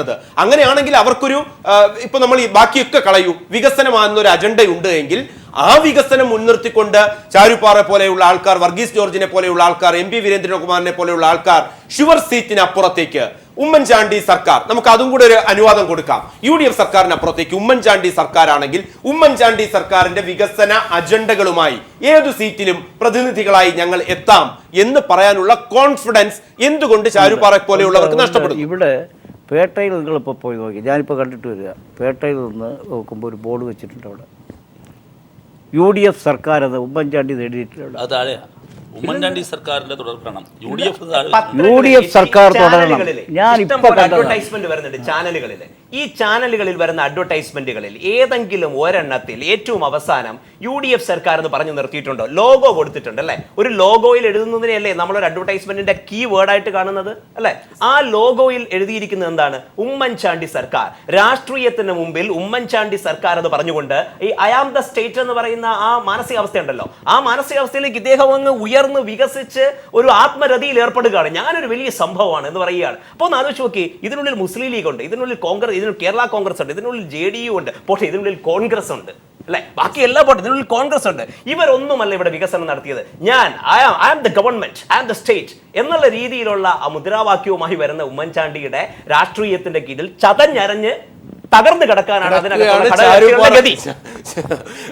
പ്രവീൺ പറഞ്ഞതനുസരിച്ചാണെങ്കിൽ നിയമമല്ല, പാലക്കാടല്ല, ഇനിയും ആവർത്തിക്കും. വിൻസെന്റിന് അതിന് മറുപടിയുണ്ട്. ആ മറുപടിയിലേക്ക്, വിൻസെന്റിന്റെ മറുപടിയിലേക്ക് എത്താം. വിൻസെന്റിലേക്ക്. വിൻസെന്റ്, മറ്റു മറുപടികളല്ല എനിക്ക് ചോദിച്ചു, ഇനിയെങ്കിലും JDU അടക്കമുള്ള ഘടകകക്ഷികൾക്ക് ഒന്ന് ഷുവർ സീറ്റ് കൊടുക്കുമോ കോൺഗ്രസ്? അതിനു മുമ്പായി ശ്രീ റഹീമും നമ്മുടെ എൻ്റെ പ്രിയ സുഹൃത്ത് പ്രവീണും പറഞ്ഞ ചില കാര്യങ്ങൾക്ക് മറുപടിയാണ്. ഇത് ഇപ്പോൾ റഹീമിൻ്റെ പുസ്തകത്തിൽ കോർപ്പറേഷൻ തെരഞ്ഞെടുപ്പിൻ്റെ കണക്കുകളൊക്കെ ഇപ്പോഴും മറിച്ച് നോക്കാം. അദ്ദേഹം പറഞ്ഞതിന് ശേഷമാണ് ഞാൻ എൻ്റെ ഓർമ്മയിൽ നിന്ന് പറയാൻ ആഗ്രഹിക്കുന്നത്. ഇടതുമുന്നണി കഴിഞ്ഞ കോർപ്പറേഷനിൽ ജയിച്ച സീറ്റാണ് നേമം. അവരൊന്ന് 3ാമത് പോയി BJP ജയിച്ചു. വെങ്ങാനൂർ സീറ്റ് ഇടതുമുന്നണി മാർക്സിസ്റ്റ് പാർട്ടി ജയിച്ച സീറ്റാണ്, അവർ 3ാം സ്ഥാനത്തേക്ക് പോയി, അവിടെ BJP ജയിച്ചു. CPM-ന്റെ വോട്ട് ശ്രീ റഹീമിൻ്റെ വാദഗതി അനുസരിച്ചാണെങ്കിൽ CPM-ന്റെ വോട്ടല്ലേ യഥാർത്ഥത്തിൽ BJP-യിലേക്ക് ഷിഫ്റ്റ് ചെയ്തിരിക്കുന്നത്. അപ്പോൾ ഓരോ രാഷ്ട്രീയത്തെയും വ്യക്തമായി വിലയിരുത്താതെ അടിസ്ഥാനരഹിതമായ ആരോപണം തങ്ങളുടെ വാദഗതി വിജയിപ്പിക്കുന്നതിന് വേണ്ടി ഇത്തരത്തിലുള്ള ചർച്ചയിൽ ഉപയോഗിക്കരുതെന്നാണ് എനിക്ക് പറയാനുള്ളത്. പിന്നെ കോൺഗ്രസ് ചതിച്ചു എന്ന് ആരും പറഞ്ഞിട്ടില്ല, പക്ഷെ പറഞ്ഞിട്ടുണ്ട്. ആര് പറഞ്ഞിട്ടുണ്ട്? MP വീരേന്ദ്രകുമാർ പറഞ്ഞിട്ടുണ്ട് ഇടതുമുന്നണിക്കെതിരായി. ഇടതുമുന്നണി രൂപീകരിച്ച കാലഘട്ടം മുതൽ ആ മുന്നണിയോടൊപ്പം നിൽക്കുന്ന ഒരു പാർട്ടിയുടെ ഉന്നതനായ നേതാവ് അവർ പറയുന്നു ഞങ്ങളെ ചതിച്ചിരിക്കുന്നു. ഇത്രയും കാലം കൂടെ ഉണ്ടായിരുന്ന ഒരു പാർട്ടിയെ ചതിക്കാൻ CPM-നെ പോലല്ലാതെ മറ്റേതൊരു പാർട്ടിക്ക് സാധിക്കും? അതുപോലെ തന്നെ ഇടതുമുന്നണിയോടൊപ്പം നിന്ന രൂപീകൃതമായ കാലം മുതൽ നിന്ന പാർട്ടിയല്ലേ RSP. ആ RSPയെ കഴിഞ്ഞ ലോക്സഭാ തെരഞ്ഞെടുപ്പ് കാലത്ത് അസീസ് പറഞ്ഞില്ലേ നിങ്ങൾ ചതിച്ചു എന്ന്. അതുപോലെ തന്നെ NK പ്രേമചന്ദ്രൻ പറഞ്ഞില്ലേ ചതിച്ചു എന്ന്. എങ്ങനെ സാധിക്കുന്നു CPM-നെ പോലുള്ള പാർട്ടിക്ക് രൂപീകൃതമായ കാലം മുതൽ കൂടെ ഉണ്ടായിരുന്ന എല്ലാ നഷ്ടങ്ങളിലും നേട്ടങ്ങളിലും കൂടെ നിന്ന ഒരു പാർട്ടിയെ ചതിക്കാൻ CPM-നെ പോലൊരു പാർട്ടിക്കല്ലാതെ വേറൊരു പാർട്ടിക്കും സാധിക്കുകയില്ല. ഈ നിമിഷം വരെ ഞങ്ങൾ അഭിമാനത്തോടു കൂടി പറയുന്നു, UDF മുന്നണിയിൽ നിൽക്കുന്ന ഒരു പാർട്ടി പോലും ഞങ്ങളെ കോൺഗ്രസ് ചതിച്ചു എന്ന് പറഞ്ഞിട്ടില്ല, പറയുകയുമില്ല. പറയാൻ അത് അദ്ദേഹം വ്യക്തമാക്കി കഴിഞ്ഞു. അത് അദ്ദേഹം ഇപ്പൊ തന്നെ ഒരിക്കലും പറഞ്ഞില്ല. പിന്നെ ഇടതുമുന്നണി ഇടതുമുന്നണിക്ക് സ്വയം ഒരു വിശ്വാസമില്ലാതെ ആരുടെയൊക്കെ പിറകെ പോയി? ഞങ്ങളുടെ UDF-ന്റെ KM മാണി സാറിന്റെ പിറകെ പോയില്ലേ? അതുപോലെ തന്നെ ഇപ്പൊ വീരേന്ദ്രകുമാറിന്റെ പിറകെ പോയില്ലേ? അതുപോലെ തന്നെ കോവൂർ കുഞ്ഞുമോനെ ചാക്കിട്ട് പിടിച്ചില്ലേ നിങ്ങൾ?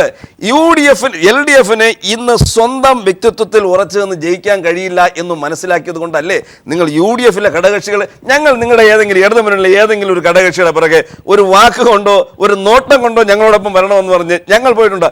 ഞങ്ങൾക്ക് ആത്മവിശ്വാസമുണ്ട് UDF എന്നുള്ള നിലയ്ക്ക് ഞങ്ങൾക്ക് ജയിക്കാമെന്ന്. UDF എന്നുള്ള നിലയ്ക്ക് മാത്രമല്ല, ഉമ്മൻചാണ്ടി സർക്കാർ എന്ന നിലയ്ക്ക് ഞങ്ങൾക്ക് ജനങ്ങളുടെ മുന്നിൽ വയ്ക്കാനുള്ള ഈ തെരഞ്ഞെടുപ്പിൽ ഞങ്ങൾക്ക് വയ്ക്കാനുള്ള തുറുപ്പ് ചീട്ട് ഉമ്മൻചാണ്ടി തന്നെയാണ്. അതുകൊണ്ടാണ് ഞങ്ങൾ കാരണം കഴിഞ്ഞ 5 വർഷക്കാലം സമാനതകളില്ലാത്ത വികസനം കേരളത്തിൽ സാധ്യമാക്കിയ ഒരു ഗവൺമെന്റ് എന്നുള്ള നിലയ്ക്ക് ഞങ്ങൾ തോക്കുന്ന ഒരു മുദ്രാവാക്യം ഞങ്ങൾ ഇറക്കുമോ? ഞങ്ങൾ ജയിക്കാൻ വേണ്ടിയാണ് ഉമ്മൻചാണ്ടിയുടെ പേര് ഞങ്ങൾ പറയുന്നത്, ജയിക്കാൻ വേണ്ടിയാണ് അഭിമാനത്തോടു കൂടിയാണ് പറയുന്നത്. ഇത് പറയുമ്പോൾ വളരെ സങ്കുചിതമായ രാഷ്ട്രീയ അങ്ങ് ഒരു രാഷ്ട്രീയ വിശകലനം നടത്തുന്ന ഒരാളെന്നാണ്. പക്ഷേ ഇത്രയും സങ്കുചിതമായി അങ്ങ് ഇത് മറ്റ് പാർട്ടികളെ ചതിക്കുന്നതിന് വേണ്ടിയാണ്, ചവിട്ടി അരയ്ക്കുന്നതിന് വേണ്ടിയാണ്, Oommen Chandy I am the state എന്ന് പറയുന്നതിന് വേണ്ടിയാണ്. ഇങ്ങനെയൊക്കെ വിശകലനം ചെയ്താൽ താങ്കൾ എത്രമാത്രം രാഷ്ട്രീയ വിശകലനം ചെയ്യുമെന്ന് എനിക്ക് കണ്ടേ പറയാൻ കഴിയുള്ളൂ കേട്ടോ. ഇത്രയും പറയാൻ കഴിയുള്ളൂ. അതുകൊണ്ട് നിങ്ങൾ നോക്കൂ, ഇന്ത്യയിൽ അങ്ങ് പറയണം, ഇന്ത്യയിൽ ഇന്ന് വരെ നിങ്ങൾ ഓരോ സ്റ്റേറ്റിലും എടുത്ത് പരിശോധിക്കണം, ആ സ്റ്റേറ്റിലെ മുഖ്യമന്ത്രിയെ കേന്ദ്രീകരിച്ചുകൊണ്ടാണ് എല്ലാ പ്രചരണങ്ങളും നടന്നിട്ടുള്ളത്. പക്ഷെ എല്ലാ സ്റ്റേറ്റുകളിലും മുഖ്യമന്ത്രി ഇപ്പൊ തമിഴ്നാട്ടിൽ ജയലളിത സർക്കാർ എന്ന് പറഞ്ഞുകൊണ്ടല്ലേ അവരിറങ്ങും. അങ്ങനെ ഇറങ്ങുള്ളൂ. ഇതിനാരെങ്കിലും ഐ ആം ദ സ്റ്റേറ്റ് എന്ന് പറഞ്ഞിറങ്ങിയ ഒരു അഹങ്കാരത്തിന്റെ ഭാഷയാണ്. ആരും കാണുന്നില്ല. ഈ പരസ്യം വന്നിട്ട് വളരെ നാളുകളായി. പക്ഷേ ശ്രീ പ്രവീൺ ഒഴിച്ചും മറ്റാരും ഇത്തരത്തിലൊരു വിശകലനം ഇതുവരെയ്ക്കും തയ്യാറായിട്ടില്ല. അതുകൊണ്ട് അദ്ദേഹത്തിന്റെ രാഷ്ട്രീയ വിശകലനത്തിന് 3 പോയിന്റുകൾ മാത്രം. ഒന്ന്, ഇതേവരെ ആരും വിശകലനം ചെയ്തില്ല എന്ന് പറഞ്ഞ് അത് വിശകലനത്തിന് ബാധകമാകാതിരിക്കണം എന്നുള്ള ന്യായം ശരിയല്ല. ഒന്ന്. ഇനി രണ്ടാമത്തെ ഭാഗം, ഇടതുപക്ഷത്തിന്റെയും വലതുപക്ഷത്തിന്റെയും കാര്യങ്ങൾ പറഞ്ഞു. എനിക്ക് ഇതിനകത്തുള്ള ഒരു അഭിപ്രായമുള്ളത്, RSPക്കോ CPIക്കോ ഒക്കെ, അല്ലെങ്കിൽ RSP ആവട്ടെ, CPI ആകട്ടെ, അല്ലെങ്കിൽ ഇപ്പോൾ പറഞ്ഞ നമ്മുടെ JDU മുമ്പുണ്ടായിരുന്നപ്പോഴാവട്ടെ, ഇടതുപക്ഷത്തിൽ നിൽക്കുന്ന CPIM എന്നുള്ള ഒരു കക്ഷി തങ്ങൾക്കെതിരാണോ തങ്ങൾക്ക് അനുകൂലമാണോ എന്നുള്ളതിനെ കുറിച്ച് അവർക്കൊരു ക്ലാരിറ്റി ഉണ്ട്. തങ്ങൾക്കെതിരാണ് എന്നുള്ള ക്ലാരിറ്റി ഉണ്ടാകുമ്പോഴത്തേക്ക് അവരെന്ത് ചെയ്യുന്നു? പുറത്തേക്ക് പുറത്തു. UDFന്റെ രീതി എന്നാണെന്നറിയാവോ? കോൺഗ്രസ് എതിരാണോ അതോ തങ്ങളോടൊപ്പം ആണോ എന്നുള്ളതിനെ കുറിച്ച് എല്ലാവരും കൺഫ്യൂസ്ഡ് ആണ്. അതുകൊണ്ടാണ് JDUവിന് നിക്കണോ വേണ്ടയോ, ഇവർ ഹെൽപ്പ് ചെയ്യോ ഹെൽപ്പ് ചെയ്യില്ലേ? കൺഫ്യൂസ്ഡ് മുന്നണി, മനസ്സിലായില്ലേ? മറ്റടുത്ത് CPMന്റെ നിലപാടുകളോട് എല്ലാത്തിനോടും എനിക്ക് അനുകൂലമൊന്നുമില്ല. ഇപ്പോ ശ്രീ RSP വിട്ടുപോയപ്പോൾ NK പ്രേമചന്ദ്രനെതിരെ പിണറായി വിജയൻ നടത്തിയ സ്റ്റേറ്റ്മെന്റ് തികച്ചും അപലപനീയമായ ഒരു സ്റ്റേറ്റ്മെന്റ് ആണ്. ഇത്തരത്തിൽ ധാർഷ്ട്യത്തിലൊന്നും അല്ല ഒരു ഘടകകക്ഷിയോട് പെരുമാറേണ്ടതെന്ന് ഉറച്ചു വിശ്വസിക്കുന്ന ഒരാളാണ് ഞാൻ. പക്ഷെ അവിടെ ഒരു ക്ലാരിറ്റി ഉണ്ട്. UDFന്റെ പ്രശ്നം എന്താണെന്നറിയാം, അവിടെ ഒരു ക്ലാരിറ്റി ഇല്ല. അപ്പോ ക്ലാരിറ്റി കൊടുക്കുന്നത് ഒരു തെറ്റല്ല. എതിർപ്പുണ്ടെങ്കിൽ എതിർപ്പുണ്ടെന്ന് പറയുക, ഇല്ലെങ്കിൽ ഇല്ല എന്ന് പറയുക. അല്ലാതെ KM മാണിയെ ഇനി ഇടതുപക്ഷത്തേക്ക് പോകാൻ കഴിയില്ല, BJPക്ക് എടുക്കാൻ കഴിയില്ല എന്നുള്ള രീതിയിൽ കൺഫ്യൂസ്ഡ് ആക്കി ഇടുന്ന ഒരു കുഴപ്പിക്കുന്ന പരിപാടിയല്ല വേണ്ടതെന്നുള്ളതാണ് എന്റെ അഭിപ്രായം. ഇനി അടുത്ത് മൂന്നാമത്തെ ഒരു പോയിന്റ് കൂടെ ഉള്ളത്, ഉമ്മൻചാണ്ടി സർക്കാർ എന്ന് പറഞ്ഞല്ലോ, വിജയിക്കുന്ന ഒരു യൂണിറ്റിനെ വെച്ചുകൊണ്ടാണ്, വിജയിക്കുന്ന ലേബലിനെ വെച്ചുകൊണ്ടാണ് തങ്ങൾ മത്സരിക്കാൻ ഇറങ്ങുന്നതെന്നല്ലേ? അപ്പൊ എന്താ UDF എന്ന് വെച്ചാൽ വിജയിക്കില്ലേ? യെസ്, ആ ചോദ്യം നിൽക്കുമ്പോൾ തന്നെ റഹീമിലേക്ക് വരും. എനിക്ക് പറയാനുള്ള കാര്യം റഹീം ഇതും കൂടെ ചൂണ്ടിക്കാണിക്കേണ്ടതുണ്ട്. കാര്യം പ്രവീൺ ഉയർത്തുന്നൊരു വിഷയം വളരെ കാതലായ വിഷയമാണ്. കാരണം വിയോജിക്കാനുള്ളപ്പോൾ വിയോജിച്ച് പുറത്തു പോകാൻ ഒറ്റ ദിവസം പ്രവീൺ പറയുന്നതനുസരിച്ചാണെങ്കിൽ MB വീരേന്ദ്രകുമാറിന് സാധിച്ചു. അന്ന് വിമർശനം എന്തായിരുന്നു? ഒറ്റ രാത്രി കൊണ്ട് പോയി, RSP പോയപ്പോഴും. പക്ഷേ ഇപ്പോൾ പോകാൻ കഴിയുന്നില്ല. എത്ര ദിവസമാണ് JDU ചർച്ച വിളിച്ചത്? അവിടെ KP മോഹനെ കൊണ്ട് എന്താണ് പറയിപ്പിച്ചത്? അതോടൊപ്പം RSP അടക്കം. എനിക്ക് താങ്കളിലേക്ക് വരുന്നതിന് മുമ്പ് റഹീമിലേക്ക് പോകുമ്പോൾ എനിക്ക് കൂട്ടിച്ചേർക്കാനുണ്ട്. ഞാൻ വരാം. അതായത് കുഞ്ഞു ഭൂരിപക്ഷത്തിൽ നിന്ന് R സെൽവരാജിന്റെ കാര്യം വിൻസെന്റിന് കൂടെ അറിവിലേക്കാണ്. ആ മറുപടിക്ക് താങ്കൾക്ക് വരാം. R സെൽവരാജ് ചാക്കിട്ടുപിടുത്തം അടക്കമുള്ളവ പറഞ്ഞപ്പോൾ ഒറ്റ രാത്രി കൊണ്ട് R സെൽവരാജിന്റെ സ്ഥാനം എന്തായിരുന്നു എന്ന് രാഷ്ട്രീയ കേരളം ചർച്ച ചെയ്തതാണ്. അതോടൊപ്പം നിന്നുകൊണ്ട് തന്നെ MB വീരേന്ദ്രകുമാർ ആയിക്കഴിഞ്ഞാലും ഇപ്പോൾ RSP ആയിക്കഴിഞ്ഞാലും ഒക്കെ ഉയർത്തിയ രാഷ്ട്രീയപരമായ ചോദ്യം, ആ ചോദ്യങ്ങളുടെ പ്രസക്തിയാണല്ലോ താങ്കൾ പറയുന്നത്. അന്നവർ ഉയർത്തിയ രാഷ്ട്രീയം ഇന്നവർ ദുഃഖിക്കുന്നുണ്ടോ എന്ന് എനിക്ക് ചാരുപാറയോട് ചോദിക്കേണ്ടി വരുമ്പോൾ റഹീം, ആ ദുഃഖം എന്നുള്ളത് പിൻ പോയിന്റ് ചെയ്താൽ ഈ പോയ വർഷങ്ങളിൽ LDF-നെ വിമർശിച്ചു പോയ ഈ കക്ഷികളൊക്കെയും ഇന്നത്തെ അവരുടെ നിലപാടിനെ താങ്കൾക്ക് താങ്കളുടേതായ രീതിയിൽ വിലയിരുത്താൻ സാധിക്കുന്നു? ഒരിക്കലുമില്ല. യഥാർത്ഥത്തിൽ ഈ കോൺഗ്രസ്സുകാർക്ക് പോലും കോൺഗ്രസിനെ ഓർത്ത് അഭിമാനം കൊള്ളാൻ ആവുന്ന ഒരു കാര്യവും ഈ ഗവൺമെന്റ് ഭാഗത്തുനിന്നുണ്ടായില്ല. കോൺഗ്രസ് എന്ന് പറഞ്ഞ് വെളിയിലിറങ്ങി എത്രയോ നല്ല കോൺഗ്രസ്സുകാരുണ്ട്, അവർക്ക് നടക്കാൻ പറ്റാത്ത, ഞാൻ വിൻസെന്റിന്റെ സുഹൃത്താണ്, ഞാൻ പറയട്ടെ, ഇറങ്ങി നടക്കാൻ കഴിയാത്ത വിധം അപമാന ഭാരത്തോടെ പിന്നെയല്ലേ ഘടകകക്ഷികൾ. ഞാൻ പറയട്ടെ,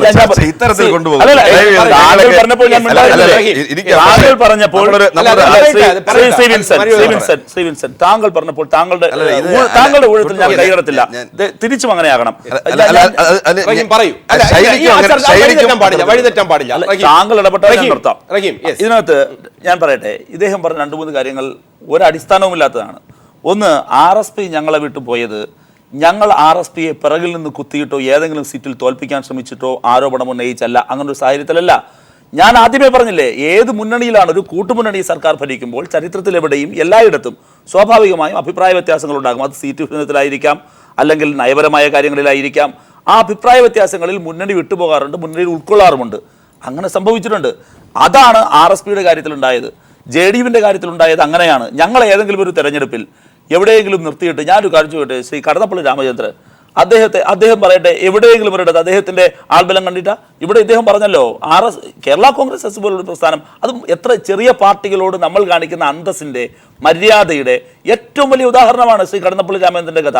ഇവിടെ പറയട്ടെ, ഇദ്ദേഹം പറയുന്നു നിയമം ഞങ്ങൾക്ക് ഒറ്റയ്ക്ക് കോൺഗ്രസ് മത്സരിക്കുന്നതാണോ ഇത് എന്ന് പറയുമ്പോൾ, UDF-ന് ഏതെങ്കിലും UDF-ന്റെ പ്രധാനപ്പെട്ട ലീഗിൻ്റെയോ കോൺഗ്രസിൻ്റെയോ പിന്തുണയില്ലാതെ JDU-വിനെ പോലുള്ള ഒരു പ്രസ്ഥാനത്തിന് ജയിക്കാൻ കഴിയുന്ന സീറ്റുകളുടെ എണ്ണം വളരെ വിരളമാണ്, പ്രത്യേകിച്ചും കോൺഗ്രസിന് സഹായമില്ലാതെ. അതിൽ കഴിയുന്നില്ല. അത് മാത്രമല്ല, അവിടുന്ന് പുറത്തേക്ക് ഇറങ്ങി പോകാനും കഴിയുന്നില്ല. പുറത്തേക്ക് ഇറങ്ങാതെ അവരെ ബ്ലോക്ക് ചെയ്യപ്പെടുന്നു. ഇവിടെ മറ്റൊരു പ്രധാനപ്പെട്ട കാര്യം ഇദ്ദേഹം പറയുന്നു, ഉമ്മൻചാണ്ടിയെ ഇറക്കുന്നു, ഞങ്ങൾക്ക് മറ്റൊരു വഴിയുമില്ലാതെ. കോവൂർ കുഞ്ഞുമോൻ്റെ കാര്യം പറഞ്ഞു. ഞാനൊരു കാര്യം ചോദിച്ചേ, കോവൂർ കുഞ്ഞുമോൻ്റെ കാര്യം. കോവൂർ കുഞ്ഞുമോൻ ഏതെങ്കിലും മുന്നണിയിൽ നിന്ന് ഞങ്ങളോടൊപ്പം വന്നതല്ല, അദ്ദേഹത്തിൻ്റെ പാർട്ടിയായ RSPക്കുള്ളിലുണ്ടായ അന്തഛിദ്രത്തിൻ്റെ ഭാഗമായി, കലഹത്തിൻ്റെ ഭാഗമായി അദ്ദേഹം സഹപ്രവർത്തകർ ഇറങ്ങി വന്നതാണ്. അതും ഞങ്ങളുമായിട്ടെന്ന് ബന്ധം. ഞങ്ങൾ പറഞ്ഞല്ലോ, ഞങ്ങൾ വളരെ ക്ലാരിറ്റിയാണ്. ഏത് മുന്നണിയിൽ നിന്ന് വേണമെങ്കിലും പുറത്തേക്ക് വന്നോ, പുറത്തേക്ക് വന്നിട്ട് ഇടതുപക്ഷത്തോടൊപ്പം ചേരാൻ സന്നദ്ധമാണെന്ന് പറഞ്ഞോ, ഞങ്ങൾ ചർച്ച ചെയ്ത് തീരുമാനിക്കും. ഇതാണ് ഇടതുപക്ഷ ജനാധിപത്യ മുന്നണി ഇടനയം. ഇവിടെ ഒരു പ്രധാനപ്പെട്ട പ്രശ്നം പറഞ്ഞു, ഞങ്ങൾക്ക് ഇതൊന്നും പറയേണ്ട യാതൊരു കാര്യമില്ല. ഇവർ പറയുന്നു, ഇവരുടെ ഏറ്റവും പ്രധാനപ്പെട്ട ഭരണത്തിൻ്റെ അന്തസ്സ് നിറഞ്ഞ കാലത്തെ ഓർമ്മപ്പെടുത്തിക്കൊണ്ട് ഇലക്ഷനിലേക്ക് പോകുന്ന, എങ്കിൽ പിന്നെ എന്തിനാ ലാവലിൻ കുത്തിപ്പൊക്കി നിങ്ങൾ കോടതിയിൽ പോയത്, കോടതിയുടെ ശകാരം ഏറ്റുവാങ്ങേണ്ടി വന്നത്? ഇവർക്ക് എന്തെങ്കിലും ഉണ്ടോ? UDF-ന് എന്തെങ്കിലും പറയാനുണ്ടോ? ഒന്നും പറയാനില്ലാത്തതാണ് ലാവലിന് കയറി പിടിക്കാൻ നോക്കിയത്. എന്തെല്ലാം കഥ അതുപോലെയുണ്ട്. ഇവിടെ ഏറ്റവും ഒടുവിൽ കോൺഗ്രസിൻ്റെ കാര്യം, രാഹുൽ ഗാന്ധി ഇവിടെ വന്നിട്ട് പറഞ്ഞില്ലേ, ഗ്രൂപ്പ് വഴക്ക് 2 മാസത്തേക്കെങ്കിലും നിർത്തിവെക്കണം. 2 മാസത്തേക്കാണ് മൊറട്ടോറിയം പ്രഖ്യാപിച്ചിട്ട് പോയിരിക്കുന്നത് അദ്ദേഹം. എന്താ അവസ്ഥ? ഈ സർക്കാരിൻ്റെ ചിലവും എടുത്തിട്ട്, ഖജനാവിൽ നിന്ന് പണം എടുത്തിട്ട് വിമാനയാത്ര എടുത്താൽ ഡൽഹിയിലേക്ക് അങ്ങോട്ടും ഇനി എത്ര യാത്ര പോകേണ്ടി വരും, എത്ര ലിസ്റ്റ് വരേണ്ടി വരും? ഇതെല്ലാം കോൺഗ്രസിൻ്റെ സ്ഥിരം സമീപനങ്ങളാണ്. ഞാൻ ഇപ്പോഴും പറയുന്നു, ഞങ്ങൾ ഇതിലേക്കല്ല വിരൽ ചൂണ്ടുന്നത്. ഇതൊരു തെരഞ്ഞെടുപ്പാണ്, ജനാധിപത്യത്തിലെ മർമ്മപ്രധാനമായൊരു പോരാട്ടമാണ്. ഇവിടെ ജനങ്ങൾ വിധി എഴുതേണ്ടത് ജനങ്ങളുടെ പ്രശ്നത്തിൽ നിന്നുകൊണ്ടാണ്. ഞങ്ങൾ വീണ്ടും ചോദിക്കുന്നു, ചോദ്യത്തിൽ നിന്ന് ഞാൻ ചോദിച്ച എല്ലാത്തിനും എഴുതി വെച്ച് ഉത്തരം പറഞ്ഞല്ലോ, അദ്ദേഹം എന്തേ മറുപടി പറയാത്തെ? അഴിമതിക്കാരായ എത്ര മന്ത്രിമാരെ ആരോപണം ഉയർന്നു മാറ്റി നിർത്തിക്കോ, വിജിലൻസ് കേസിൽ പ്രതികളായ എത്ര പേരെ നിങ്ങൾ മാറ്റി നിർത്തും? തൻ്റെ അടുത്തൂടെ പറയാൻ കഴിയുമോ? പറയണം താങ്കൾ. എത്ര പേരുകൾ ഉയർത്താൻ കഴിയും? ചാരുപാറയോട് എനിക്ക് അതുമായി ബന്ധപ്പെട്ട് ചോദ്യവും വരേണ്ടതുണ്ട്. പോയ കാലത്തെ വിജയമില്ലായ്മ അങ്ങനെയാണെങ്കിൽ വരുന്ന തെരഞ്ഞെടുപ്പ് പടിവാതിൽക്കൽ എത്തി നിൽക്കെ JDU-വിന് ഏറ്റവും മുന്തിയ തരത്തിൽ തന്നെ ആത്മാഭിമാനത്തോടെ പറയാൻ കഴിയുമോ, ഞങ്ങൾ നിൽക്കുന്ന സീറ്റുകളിൽ ഇക്കുറിയും ഞങ്ങൾ വിജയിക്കും? എം വിൻസെന്റ് പറയുന്നതനുസരിച്ചാണെങ്കിൽ ഒന്നുമില്ല. ചാരുപാറ രവിയിലേക്ക് വിൻസെന്റ് പറഞ്ഞു നിർത്തി അത്രമാത്രം എനിക്ക് താങ്കളോടുള്ള സ്നേഹം എന്തെന്ന് പറഞ്ഞാൽ ഒരു തെക്കൻ കേരളത്തിന്റെ ഒരു രാഷ്ട്രീയ നേതാവിന് അപ്പുറത്തേക്ക് ശരിയാണ് എന്ന് തന്നെ ഞാൻ വിശ്വസിക്കുകയാണ്. ചാരുപാറയുടെ കാര്യം ഇത്രയും ജെന്റിൽ പൊളിറ്റിക്സ് എന്ന് പറയുന്ന ജെന്റിൽമാൻ പൊളിറ്റീഷ്യൻ എന്ന് പറയുന്നവർ അപൂർവത്തിൽ അപൂർവമായെന്ന് പറയുമ്പോൾ സോഷ്യലിസത്തിന്റെ അടിസ്ഥാന പാഠങ്ങൾ ഇവിടെ വിശ്വംഭരൻ അടക്കമുള്ളവർ, അല്ലേ, എൻ്റെ പേര് ശരിയാണല്ലോ, അതൊക്കെ ഇന്നും സൂക്ഷിക്കുന്ന പ്രവീണിനെ ഇരുത്തിക്കൊണ്ട് ഞാൻ പറയുന്ന ഒരു ന്യൂജൻ പൊളിറ്റിക്സ് ആയി കൂട്ടിച്ചേർക്കാൻ ഞാൻ ആഗ്രഹിക്കുന്ന ഒരു പൊളിറ്റീഷ്യനാണ് ഞങ്ങൾ. എനിക്ക് താങ്കളോട് ചോദിക്കാനുള്ളത്, ഈ വിൻസെന്റ് പറയും പോലെയൊക്കെ സുഭിക്ഷമാണോ താങ്കളുടെ മനസ്സിൻ്റെ ഉള്ളിൽ? എനിക്ക് ആഡ് ചെയ്യേണ്ടതുണ്ട്. അങ്ങനെയാണെങ്കിൽ ഈ സർക്കാർ വന്നതിന് ശേഷം KB ഗണേഷ് കുമാർ എവിടെയായിരുന്നു? എന്താണ് KB ഗണേഷ് കുമാർ എടുത്തിട്ട്? രാഷ്ട്രീയമല്ല നമ്മൾ ചർച്ച ചെയ്യുന്നത്, ഘടകകക്ഷികളുടെ നിലപാട്. R Balakrishna Pillai UDF പടുത്തുയർത്തിയതിലെ തലത്തൊട്ടപ്പൻ R Balakrishna Pillai എന്തു പറഞ്ഞു? ഈ സർക്കാരിനെ രാത്രി സെൽവരാജിനെ ഉപയോഗിച്ച് സംരക്ഷിക്കാൻ അശാന്ത പരിശ്രമം നടത്തിയ PC ജോർജ് എന്തു പറഞ്ഞു? പോട്ടെ, MB വീരേന്ദ്രകുമാർ പാലക്കാട് തോൽവി അടക്കം ഇന്ന് വർഗീസ് ജോർജിൽ വന്ന് നിൽക്കുമ്പോൾ എന്ത് പറയുന്നു? ഇനി A അസീസ് എന്ത് പറഞ്ഞു? NK പ്രേമചന്ദ്രൻ എന്ത് പറഞ്ഞു? ഞാനിങ്ങനെ പട്ടിക നിരത്തി കഴിഞ്ഞാൽ പക്ഷപാതത്തിന്റെ അല്ല, മാധ്യമ പ്രവർത്തകൻ ഒരു ക്യൂരിയോസിറ്റിയോടെ നോക്കുമ്പോൾ ഈ പേരുകൾ എത്ര പേര് 10 അടുപ്പിച്ച് ഘടകകക്ഷികളുടെ പ്രമുഖ നേതാക്കൾ പറയുമ്പോൾ, ശ്രീ ചാരുപാറ രവി, ഒരു നിമിഷമെങ്കിലും ഒരു ദുഃഖം താങ്കളുടെ മനസ്സിലുണ്ടോ? ദുഃഖത്തിൻ്റെ പ്രശ്നമല്ല ഇവിടെ. രാഷ്ട്രീയത്തിൽ ദുഃഖം കൊണ്ട് നടന്നിട്ട് കാര്യമില്ല. അനുഭവത്തിലൂടെ കാര്യങ്ങൾ മനസ്സിലാക്കണം. ഒന്ന് അതാണ്. രണ്ടാമത് ഇവിടെ പറഞ്ഞ കാര്യം, രണ്ട് മുന്നണിയും UDF, LDF, പിന്നെ മൂന്നാമതൊരു മുന്നണി ഇപ്പോൾ BJP-യുടെ നേതൃത്വത്തിലുള്ളത്. അപ്പോൾ ഈ 3 മുന്നണികളും പറയുന്നൊരു കാര്യം, ജയിക്കാൻ പറ്റുന്ന സ്ഥാനാർത്ഥികളെ ജയിക്കാവുന്ന മണ്ഡലങ്ങൾ നിർത്തണമെന്നാണ്. അത് UDF പറയുന്നു, LDF പറയുന്നു, BJP പറയുന്നു. അതാണ് ഞങ്ങൾ ആവശ്യപ്പെട്ടത്. ജയിക്കാവുന്ന സീറ്റുകൾ നോക്കി ഞങ്ങൾക്ക് ചർച്ച ചെയ്ത് തീർച്ചയായും കിട്ടുമല്ലോ. കിട്ടിയില്ലെങ്കിൽ എന്ന് പറഞ്ഞാൽ ഇവിടെ ഞങ്ങൾ ചർച്ച ചെയ്യാൻ പോവല്ലേ, അതോട് നിൽക്കുമ്പോൾ എനിക്ക് ഒന്നുകൂടെ ആഡ് ചെയ്യേണ്ടതുണ്ട്.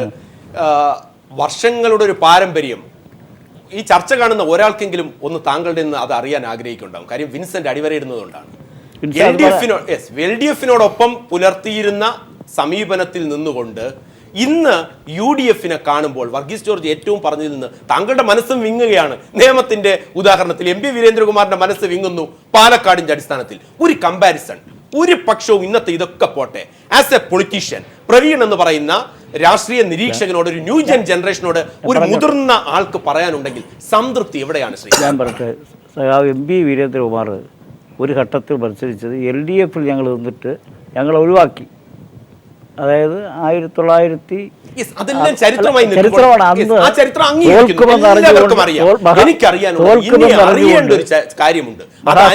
താങ്കൾ പറയുന്ന അനുഭവത്തിന്റെ കാര്യമാണ്. ഒന്ന് വിലയിരുത്തിയാൽ, ഒരു ക്വിക്ക് റെഫറൻസ് നടത്തിയാൽ ഏത് പക്ഷത്ത് താങ്കൾ നിൽക്കും? ഇടതുപക്ഷത്ത് ഞങ്ങൾ നിന്നിട്ടുണ്ട്. ഞങ്ങളുടെ അനുഭവം എന്ന് പറഞ്ഞാൽ ഞങ്ങളെ സംബന്ധിച്ച് ഞങ്ങളുടെ പാർട്ടി ഘടകങ്ങൾ വിശദമായി ചർച്ചയ്ക്ക് ശേഷം ഈ മുന്നണിയിൽ നിൽക്കേണ്ട തീരുമാനിച്ചാണ് ഇടതുപക്ഷം മുന്നണി മാറിയത്. ആ അവസ്ഥ വീണ്ടും ഞങ്ങൾ പരിശോധിച്ചുകൊണ്ടാണ് ഞങ്ങൾ ഇവിടെ സഹോദരിയും പറഞ്ഞതുപോലെ ഞങ്ങൾ ഓരോ കമ്മിറ്റിയും ചർച്ച ചെയ്തു. വീരേന്ദ്രകുമാർ ഒരഭിപ്രായവും പറഞ്ഞിട്ടില്ല, ഞങ്ങളുടെ കമ്മിറ്റികൾ പറഞ്ഞിട്ട് അദ്ദേഹം ഇതാണ് വസ്തുതകൾ, ഇതിനെ നിങ്ങൾ ചർച്ച ചെയ്യണം എന്ന് പറഞ്ഞ് അവസാന ചർച്ചയിൽ തീരുമാനമെടുത്തതാണ് ഇവിടെ തന്നെ ഉറച്ചു നിൽക്കാൻ. അന്ന് ചർച്ച ചെയ്തതിൽ എന്തൊക്കെയായിരുന്നു നെഗറ്റീവ് പോയിന്റ്സ്? അഭിപ്രായ വ്യത്യാസങ്ങൾ ഉണ്ടാവുമല്ലോ, ജനാധിപത്യ പാർട്ടിയല്ലേ. നിങ്ങളുടെ ഇന്നർ പൊളിറ്റിക്സ് ആണെങ്കിൽ ഞാൻ ഒരു കാര്യം ചോദിച്ചോട്ടെ, ഏറ്റവും അധികം ജില്ലാ കമ്മിറ്റികളാണ് നിങ്ങൾ അഭിപ്രായം ചോദിച്ചത്. ഏറ്റവും കൂടുതൽ ജില്ലാ കമ്മിറ്റികൾ എന്താണ് പറഞ്ഞത്? LDF-ൽ വരണമെന്നാണോ UDF-ൽ? അതിനെ സംബന്ധിച്ച് അങ്ങനെ ഒരു തീരുമാനം ഫൈനൽ പറഞ്ഞല്ലോ ഞങ്ങൾ UDF.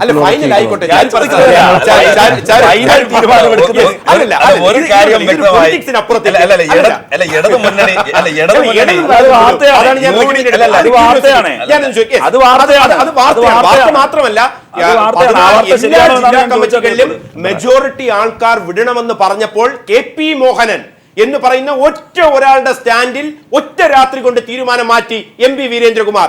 അന്ന് രാത്രി വരെയും ഞങ്ങൾ പോകുന്നു, ഈ മുന്നണി ഇനി നിൽക്കണ്ട, ഞങ്ങൾക്ക് രാഷ്ട്രീയപരമായി തെറ്റി ഏറ്റവും വലിയ വങ്കത്തരം. ആ രാത്രിയിൽ Yes. CM-ന്റെ വീട്ടിലെത്തി ഔദ്യോഗിക വസതിയിലെത്തി കെ.പി. മോഹനൻ സന്ദർശനം നടത്തി. Yes, yes, നിങ്ങൾ വിൻസെന്റ്, അത് എന്ത് അല്ല, പറയുന്നത്? എനിക്ക് അയാള് വിൻസെന്റ്, ഏത് വാർത്തയാണ്? വിൻസെന്റ്, ഏത് അല്ല, ഒരു എനിക്ക് മുഖ്യമന്ത്രി, ഒരു മന്ത്രി എനിക്ക് കാണുന്നത് ചോദിക്കാനുള്ളത്, രാത്രി പോയി എനിക്ക് കണ്ടു. ചോദിക്കാനുള്ളത്, അതൊക്കെ അല്ല, ആയിക്കോട്ടെ. അല്ല, അല്ല, അല്ല, വിൻസെന്റ്, അതൊക്കെ അവിടെ റഹീമിന്റെ നിൽക്കട്ടെ. ഈ ശൈലിയാണ് ശരിയല്ല. എനിക്ക് താങ്കളോട് ചോദിക്കാനുള്ളത്, റഹീം പറയുന്നത് അതൊക്കെ വാർത്തകളായിരുന്നു, യാഥാർത്ഥ്യമായിരുന്നു. എന്താണ് JDU-വിൽ നടന്നതെന്ന് അടക്കമുള്ള കാര്യങ്ങൾ എന്തുകൊണ്ട് മാറി? ആ ചരിത്രം എനിക്ക് പോണ്ട. താങ്കൾ, എനിക്ക് ആ ചരിത്രത്തിലേക്ക് പോകണ്ട, നമ്മളെല്ലാം ചർച്ച ചെയ്താണ്. എനിക്കിപ്പോൾ ചോദിക്കാനുള്ള കാര്യം, കമ്പാരിസൺ നടത്തുകയാണെങ്കിൽ, ഒരു ക്വിക്ക് റെഫറൻസിൽ കമ്പാരിസൺ നടത്തിയാൽ, പോയ LDF-ഉമായിട്ടുള്ള ബാന്ധവം താങ്കൾ അടക്കമുള്ളവർ വിട്ടു, ഇന്ന് UDF-ലാണ്. ഒരു കമ്പാരിസൺ നടത്തിയാൽ ഈ അന്നത്തെ ചർച്ചയിൽ ഉയർന്ന 5 നെഗറ്റീവ് പോയിന്റ്സ് എന്താണ് മുന്നണി വിടാൻ? ഞങ്ങളുടെ അങ്കലാപ്പ് Yes. ഇപ്പോൾ ബംഗാൾ കോൺഗ്രസുമായി ചർച്ച ചെയ്യുന്നു. ഇവിടെ അതായിക്കൂടെ ഒരുമിച്ച് പോയി ജനാധിപത്യ പാർട്ടികളെന്നുള്ളതിൽ ഈ BJP-യുടെ കടന്നു. ഇപ്പോൾ ബാംഗ്ലൂരിൽ തന്നെ ഉണ്ടായ സംഭവം എന്താ? വളരെ ഭീകരം. നമ്മുടെ മലയാളി വിദ്യാർത്ഥികളെ തല്ലിച്ചതച്ചു. അപ്പം അത്തരം സംഭവങ്ങൾ ഈ കക്ഷികൾ ഇവിടെ യോജിച്ചൂടെ? ബംഗാളിൽ ഞാനൊന്ന് പറയട്ടെ, അല്ല, താങ്കൾ വളരെ ഞാൻ ആരാധിക്കുമ്പോഴും ആരാധിക്കുന്നതിനപ്പുറത്തേക്ക് അംഗീകരിക്കുമ്പോഴും അദ്ദേഹം വളരെ സ്ട്രാറ്റജിക് പൊളിറ്റിക്സ് ഇവിടെ ഉപയോഗിക്കുകയാണ്. പക്ഷെ ഇനി ഞാനൊന്ന് ആഡ് ചെയ്യട്ടെ. പറഞ്ഞ കാര്യങ്ങൾ ഇതാണ്. 14 ജില്ലാ കമ്മിറ്റി നേതാക്കൾ, താങ്കളും ആ ഉയർന്ന തല ചർച്ചകൾ ഉണ്ടായിരുന്നു. താങ്കളുടെ മുഖം ഞാൻ പറയുമ്പോൾ ചിരിക്കുന്നുണ്ടെങ്കിൽ ചാരുപ്പറ, ഇതാണ് വസ്തുതകൾ. ഇനി ഒരു നിമിഷം പോലും ഇവിടെ തുടരരുത്. ഹൈജാക്കിംഗ് പൊളിറ്റിക്സ്, നേരത്തെ പ്രവീൺ പരമേശ്വരൻ ഉപയോഗിച്ചത് ഹൈജാക്കിംഗ് പൊളിറ്റിക്സ്. ആരുടേത്? പേര് പറഞ്ഞു നിങ്ങളുടെ ജില്ലാ കമ്മിറ്റി നേതാക്കൾ. ഉമ്മൻചാണ്ടിയെ, ഈ അഴിമതിയെ, ഈ വൃത്തികെട്ട കൊള്ളരുതായ്മയെ, ഘടകകക്ഷികളെ അംഗീകരിക്കാതിരിക്കല്, എം.പി. വീരേന്ദ്രകുമാറിനെ പോലൊരു നേതാവിനെ അറ്റ്ലീസ്റ്റ് അദ്ദേഹത്തിന്റെ അഭിപ്രായങ്ങൾ മാനിക്കാതിരിക്കുന്നതിനെതിരെ ശക്തമായ നിലപാടെടുക്കണം. യോജിച്ചു എം.പി. വീരേന്ദ്രകുമാർ ആ ഹൈ ലെവൽ മീറ്റിംഗിൽ. നിഷേധിക്കാമോ താങ്കൾ? ഞാൻ ചോദിക്കട്ടെ, 5 വർഷം ഒരു ഗവൺമെന്റിനെ കൊണ്ടുപോകാന്ന് അത്ര നിസ്സാര കാര്യമല്ല. അഴിമതി ഉണ്ടോ ഇല്ല തെളിയിക്കട്ടെ. അതിൽ ഏതെല്ലാം സംവിധാനങ്ങളുണ്ട്, കമ്മീഷനുണ്ട്. പക്ഷേ അതല്ല ഇവിടെ പ്രശ്നം. 5 വർഷം വികസനത്തിൻ്റെ കാര്യത്തിൽ ഗവൺമെൻറ് എടുത്ത നിലപാടുകൾ നമ്മളത് മനസ്സിലാക്കണം. ഇപ്പം എന്തെല്ലാം കാര്യങ്ങൾ നമ്മുടെ ചുരുക്കം ഞാൻ പറയാം, കരമന കളിയിക്കാനുള്ള ഞാൻ സമരം ആ വികസനത്തിന്റെ ഇതിലേക്ക് വരുമ്പോൾ പ്രവീണിലേക്ക് വരാം. ഏറ്റവും അതിന്റെ വിശദാംശങ്ങൾ എന്താണ്? ചാരുപ്പാറ അദ്ദേഹത്തിന്റെ നിലപാടിൽ ഉറച്ചു നിൽക്കുമ്പോൾ അവസാന നിമിഷം എന്തുമാകട്ടെ, പക്ഷേ സീറ്റ് ചർച്ചകളുടെ പ്രാഥമികമായ ഘട്ടത്തിൽ ഇന്ന് ഈ വാർത്ത കൈകാര്യം ചെയ്യുമ്പോൾ അസംതൃപ്തിയുടെ കൂടാരമായി UDF നിലനിൽക്കുന്നുവെങ്കിൽ പ്രവീൺ പരമേശ്വർ, ചാരുപ്പാറ അദ്ദേഹത്തിന്റെ എലഗൻസി കൊണ്ടൊക്കെ അദ്ദേഹം ന്യായീകരിക്കുകയാണ്. ആ ന്യായീകരണങ്ങൾക്കൊക്കെ ഉള്ള അടിസ്ഥാനത്തെ പെട്ടെന്ന് നാം കണ്ടാൽ ഈ രാഷ്ട്രീയത്തിൽ പ്രതിഭ ഒന്ന്, ഇനി മാവോ ആകട്ടെ, ലെനിൻ ആകട്ടെ, മോഡി ആകട്ടെ, പിണറായി ആകട്ടെ, ഉമ്മൻചാണ്ടി ആകട്ടെ, എൻ്റെതാണ് സർക്കാർ എന്ന് എവിടെ വിളിച്ചു തുടങ്ങിയോ അവിടെ സർക്കാരിൻ്റെ കൂട്ടുത്തരവാദിത്തം തകർന്നേ പറ്റൂ. ഒന്ന്. രണ്ടാമത്തെ പോയിന്റ്, അങ്ങനെ നിൽക്കുന്ന ഒരു മുന്നണിക്കുള്ളിൽ ഒരു രാഷ്ട്രീയ പാർട്ടിക്കും അല്ലെങ്കിൽ ഒരു ഘടകകക്ഷിക്കും മനസ്സംതൃപ്തിയോടുകൂടെ നിൽക്കാൻ കഴിയില്ല. പക്ഷേ ഉമ്മൻചാണ്ടിയുടെ വളരെ കണ്ണിങ് ആയ പൊളിറ്റിക്സ് കൊണ്ട് തന്നെ ഇവരെല്ലാവരെയും ഒന്ന് തഴുകി, ഒന്ന് നന്നായി തലോടി, ഇവരെ കൺഫ്യൂസ്ഡ് ആക്കി. ഇവർക്ക് തന്നെ അറിഞ്ഞൂടെ എന്താ സംഭവിക്കാൻ പോകുന്നത്. ഒന്ന് കൺഫ്യൂസ്ഡ് ആക്കി നിൽക്കാൻ ആ ഒരു മെഗ്നാനിമസ് ആയിട്ടുള്ള ഒരു പേഴ്സണാലിറ്റിക്ക് കഴിയുന്നുണ്ട്. അതുകൊണ്ട് തന്നെ തൽക്കാലമായിട്ടുള്ള പ്രശ്നങ്ങൾ സോൾവ് ചെയ്ത് മുന്നോട്ട് പോകുമെന്ന് തന്നെയാണ് എൻ്റെ വിശ്വാസം. ഇനി മൂന്നാമത്തെ പോയിന്റ്, ചാരുപ്പാറ രവി പറഞ്ഞതുപോലെ ഇത്രയും കണ്ടിന്യൂസ് ആയ രീതിയിൽ 5 വർഷം ഭരിച്ചു എന്ന് പറഞ്ഞല്ലോ. ഈ ഇക്കണോമിക്സിൽ നോബൽ പ്രൈസ് കിട്ടിയ ഒരു കണ്ടെത്തലുണ്ട്, ഈ നാഷ് ഇക്വിലിബ്രിയം എന്ന് പറയും. അതായത് ഈ മാർക്കറ്റിൽ നിൽക്കുന്ന ഫോഴ്സസ് എല്ലാം കൂടെ ഒരു ഇക്വിലിബ്രിയത്തിലെത്തും. ഈ ഇക്വിലിബ്രിയത്തിൽ നിന്ന് പുറത്തേക്ക് കടക്കുന്നതാണ് യഥാർത്ഥത്തിൽ ഇതിൽ നിൽക്കുന്ന ഏത് പ്ലെയറിനും നല്ലത്. പക്ഷേ പരസ്പരമുള്ള ഒരു അഡ്ജസ്റ്റ്മെന്റിൽ അല്ലാതെ പുറത്തേക്ക് കടന്നു കഴിഞ്ഞാൽ ഇതിലെല്ലാവർക്കും നഷ്ടമായി മാറുകയും ചെയ്യും, കൂപ്പുത്തി വിടുകയും ചെയ്യും. അത്തരത്തിലൊരു നാഷ് ഇക്വിലിബ്രിയത്തിൽ ഏതോ ഒരു ഭാഗ്യം കൊണ്ട് ഈ സർക്കാർ എത്തിയത് കൊണ്ട് മാത്രമാണ് 5 വർഷം നിലനിന്ന് പോയത്. അല്ലാതെ അതിന് പ്രത്യേകിച്ച് വലിയ വികസനത്തിന്റെ അജണ്ടയൊന്നും ഇതിനകത്ത് ഇല്ല. ഇത് പ്രവീണിന്റെ വാക്ക് കേൾക്കുമ്പോൾ ചാരുപ്പാറയ്ക്ക് ചിരിയാണ്. ഇന്ന് അദ്ദേഹം വന്നത് മുതൽ അദ്ദേഹം ചിരിക്കുമ്പോൾ റഹീം, ആ ഒരു മാഗ്നിറ്റ്യൂഡ്, അതിനപ്പുറത്തേക്ക് ആ കുമിള പൊട്ടി വീഴാൻ ചാരുപ്പാറ രവിയുടെ ചിരിക്ക് അധികം നാൾ വേണ്ട എന്നാണ് പ്രവീൺ പറയുന്നത്. ശ്രീ ചാരുപ്പാറ രവി പറഞ്ഞൊരു കാര്യം, ഈ ഗവൺമെന്റ് 5 വർഷം കൊണ്ടുപോകുന്ന ഒരു ബന്ധപ്പെടാണ്. ഞാൻ ആദ്യം മുതലേ അതൊരു ഗെയിമാണ്, അതൊരു പവർ ഗെയിമാണ്. ആ ഗെയിം രാഷ്ട്രീയ വിദ്യാർത്ഥികൾ ഭാവിയിൽ പഠിച്ചോട്ടെ. അതുകൊണ്ട് ജനങ്ങൾക്ക് ബുദ്ധിമുട്ടേ ഉള്ളൂ. ഇവിടുത്തെ വികസനം, അഴിമതി, ഈ തെരഞ്ഞെടുപ്പിൽ എത്തുമ്പോൾ പോലും അഴിമതിക്കാരെ, ഞാൻ ചർച്ചയിൽ ആദ്യം മുതൽ അവസാനം വരെ ഉന്നയിക്കുന്നു, അഴിമതിക്കാരെ മാറ്റി നിർത്തും എന്ന് പറയാൻ പോലും ശേഷിയില്ലാതെ ഇവിടെ ജനാധിപത്യത്തിൻ്റെ ഒരു കരുത്ത് അതാണ് കാണിക്കേണ്ടത്. ഈ തെരഞ്ഞെടുപ്പിൽ ജനാധിപത്യമാണ് അപ്പുറത്ത് വരുന്നത്. ഇവിടെ വേറെ പ്രധാനപ്പെട്ട പ്രശ്നം, ഈ ഉമ്മൻചാണ്ടി സർക്കാരിൻ്റെ കീഴിൽ UDF യഥാർത്ഥത്തിൽ മുങ്ങാൻ പോകുന്ന കപ്പലാണ്. ഒരു തർക്കവും വേണ്ട, അതിൽ നിന്ന് ഘടകകക്ഷികൾക്ക് പുറത്ത് ചാടണമെന്നുണ്ട് രക്ഷപ്പെടാൻ വേണ്ടി, സ്വാഭാവികം. പക്ഷേ ചാടാൻ പറ്റുന്നില്ല. അവരെ വാഗ്ദാനങ്ങൾ കൊടുത്ത് അവരെ ഗൺ പോയിന്റിൽ നിർത്തിയും ഉമ്മൻചാണ്ടി തടവറയിൽ വെച്ചിരിക്കുന്നു. ഇതാണ് പ്രശ്നം. ഇതാണ് കേരളത്തിൽ ഇപ്പോൾ. വിൻസെന്റ്, ഇനി പറയാൻ പറ്റില്ല എന്നുള്ള അവസരം വേണ്ട. ആ ചോദ്യമാണ്, അഴിമതിക്കെതിരെ ശബ്ദിക്കുമ്പോൾ അവരെ മാറ്റി നിർത്തിയാൽ എത്ര പേരെ നിങ്ങൾക്ക് മാറ്റി നിർത്താൻ സാധിക്കും? ഈ UDF സംവിധാനത്തിൽ നിന്ന് എല്ലാവരും പുറത്തു പോകാൻ നിൽക്കുന്നു എന്ന് പറയുന്നു. ഇദ്ദേഹം പറയുന്നു ഗൺ പോയിന്റിൽ വീണ്ടും അല്ല ഇദ്ദേഹം പറയുന്നു ഗൺ പോയിന്റിൽ നിർത്തിയിരിക്കുന്നു. അദ്ദേഹം പറഞ്ഞു ഒന്ന് പൂശി തടവി നിർത്തിയിരിക്കുന്നു. ആരെയാണ് തടവുന്നത്? വീരേന്ദ്രകുമാറിനാണ്. ശ്രീ പ്രവീണിൻ്റെ പ്രായത്തേക്കാൾ ഇരട്ടി പ്രായം രാഷ്ട്രീയത്തിലുള്ള വീരേന്ദ്രകുമാറിനെ ഉമ്മൻചാണ്ടി പൂശി നിർത്തിയിരിക്കുന്നതാണോ? അതോ KM മാണി സാറിനാണോ? ഇനിയും പറയാൻ പോയാൽ അദ്ദേഹത്തെ എത്രയോ പ്രായമുള്ള, രാഷ്ട്രീയത്തിൽ തന്നെ എത്രയോ പ്രായമുള്ള ഈ KM മാണി സാറിനെയും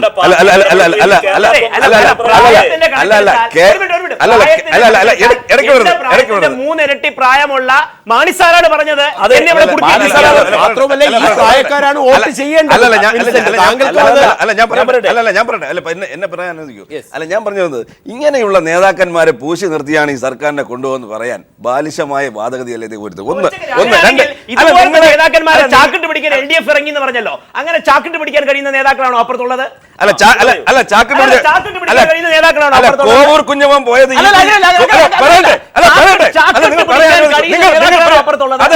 നിങ്ങൾക്ക് അതിനുള്ള ചാക്ക് നിങ്ങളുടെ കയ്യിലുണ്ട്, അതിനുള്ള പണവും നിങ്ങളുടെ കയ്യിലുണ്ട്. അല്ല ഞാൻ പറയട്ടെ, EP ജയരാജന്റെ മുറിയിൽ നിന്നാണ് അയാൾ പോയത്. തിരിച്ച് EP ജയരാജനുമായി ഒരുമിച്ച് നിന്ന് ഒരുമിച്ച് നിന്ന് പത്രസമ്മേളനം നടത്തുകയാണ് എന്ന് പറയുന്നത്. നിങ്ങൾ പറഞ്ഞ പോലെ ഞങ്ങൾക്ക് അല്ല ഇങ്ങനെയാണെങ്കിൽ നിങ്ങൾ എല്ലാത്തിലും കയറി പറയും. നിങ്ങൾ ആദ്യം പറഞ്ഞു നിർത്തും എന്നിട്ട് ഞാൻ പറയാം. ഇത് മര്യാദ കാണിക്കണം, ഇതൊരു ചർച്ചയാണ്. ഞാൻ പറയട്ടെ. പിന്നെ ഞങ്ങൾ UDF എന്ന് പറയുകയും ചെയ്യും, ഞങ്ങൾ ഉമ്മൻചാണ്ടി സർക്കാർ എന്ന് പറയുകയും ചെയ്യും. എന്തിനാണ് നിങ്ങൾ ഭയക്കുന്നത്? ഉമ്മൻചാണ്ടി സർക്കാർ എന്ന് പറയുമ്പോൾ ഇത്രയും ഭയക്കുന്നത് എന്തിനാണ്? ഞങ്ങൾ ജനങ്ങളുടെ മുന്നിൽ ഞങ്ങൾ ധൈര്യത്തോടെ പറയുന്നു ഉമ്മൻചാണ്ടി സർക്കാരിന്റെ നേട്ടങ്ങളാണെന്ന്. നിങ്ങൾ ഭയക്കുകയാണ് ഉമ്മൻചാണ്ടിയെ. ഭയമില്ലാത്ത ചെറിയ ആൾക്കാർ എന്ന് പറയുമ്പോൾ അദ്ദേഹത്തിന്റെ പ്രായത്തിലും കുറഞ്ഞ ആൾക്കാർ വോട്ട് രേഖപ്പെടുത്തേണ്ടി വരും. വിൻസെന്റ്, അഭിപ്രായ സ്വാതന്ത്ര്യം. നേതാക്കന്മാർ ഗൺ പോയിന്റിൽ നിർത്തി അവരെ ഇതേ അഭിപ്രായം UDF-ലെ ഘടകകക്ഷികൾ ഉയർത്തിയതാണ്. UDF-ലെ ഘടകകക്ഷികൾ ഉയർത്തിയതാണ്. ഇത് പരസ്യമായി പറഞ്ഞതാണ്. UDF-ലെ ഘടകകക്ഷികൾ മാത്രമല്ല കോൺഗ്രസിലെ വിവിധ ഗ്രൂപ്പുകൾ. ആ അവസ്ഥ നിലനിൽക്കുമ്പോൾ എന്നോട് ഒന്ന് ക്ഷമിക്കണം, ഒറ്റ സെന്റൻസ്. പറയുന്ന കാര്യങ്ങൾ പോലെ LDF കക്ഷികൾ പറയുന്നുണ്ട് ഞങ്ങൾക്ക് ഇത്ര സീറ്റ് വേണം. സീറ്റ് ചർച്ച അതവിടെ നിലനിൽക്കുമ്പോൾ തന്നെ ഏതു തരത്തിലാണ് അഭിപ്രായ വ്യത്യാസങ്ങൾ ഉയരുന്നതെങ്കിൽ ഈ സർക്കാരിനെ ഏറ്റവും അധികം പിന്തുണയ്ക്കുകയും പ്രവർത്തിക്കുകയും ചെയ്തിരുന്ന KB ഗണേഷ് കുമാറും R ബാലകൃഷ്ണപിള്ളയും PC ജോർജും അതോടൊപ്പം തന്നെ ഏതെങ്കിലും ഘട്ടത്തിൽ MP വീരേന്ദ്രകുമാറും AA അസീസും NK പ്രേമചന്ദ്രൻ അടക്കമുള്ളവരുടെ വിമർശന ശബ്ദങ്ങൾ, ആ വിമർശന ശബ്ദങ്ങൾക്ക് അപ്പുറത്തേക്ക് ജനാധിപത്യ കേരളം ഒറ്റക്കെട്ടായി ജനാധിപത്യ സംവിധാനത്തിന്, തെരഞ്ഞെടുപ്പിന് കാതോർക്കുമ്പോൾ വരും ദിവസങ്ങളും ഇത്തരം വിഷയങ്ങൾ സജീവ ചർച്ചയാകും. പങ്കെടുത്ത എല്ലാ അതിഥികൾക്കും നന്ദി.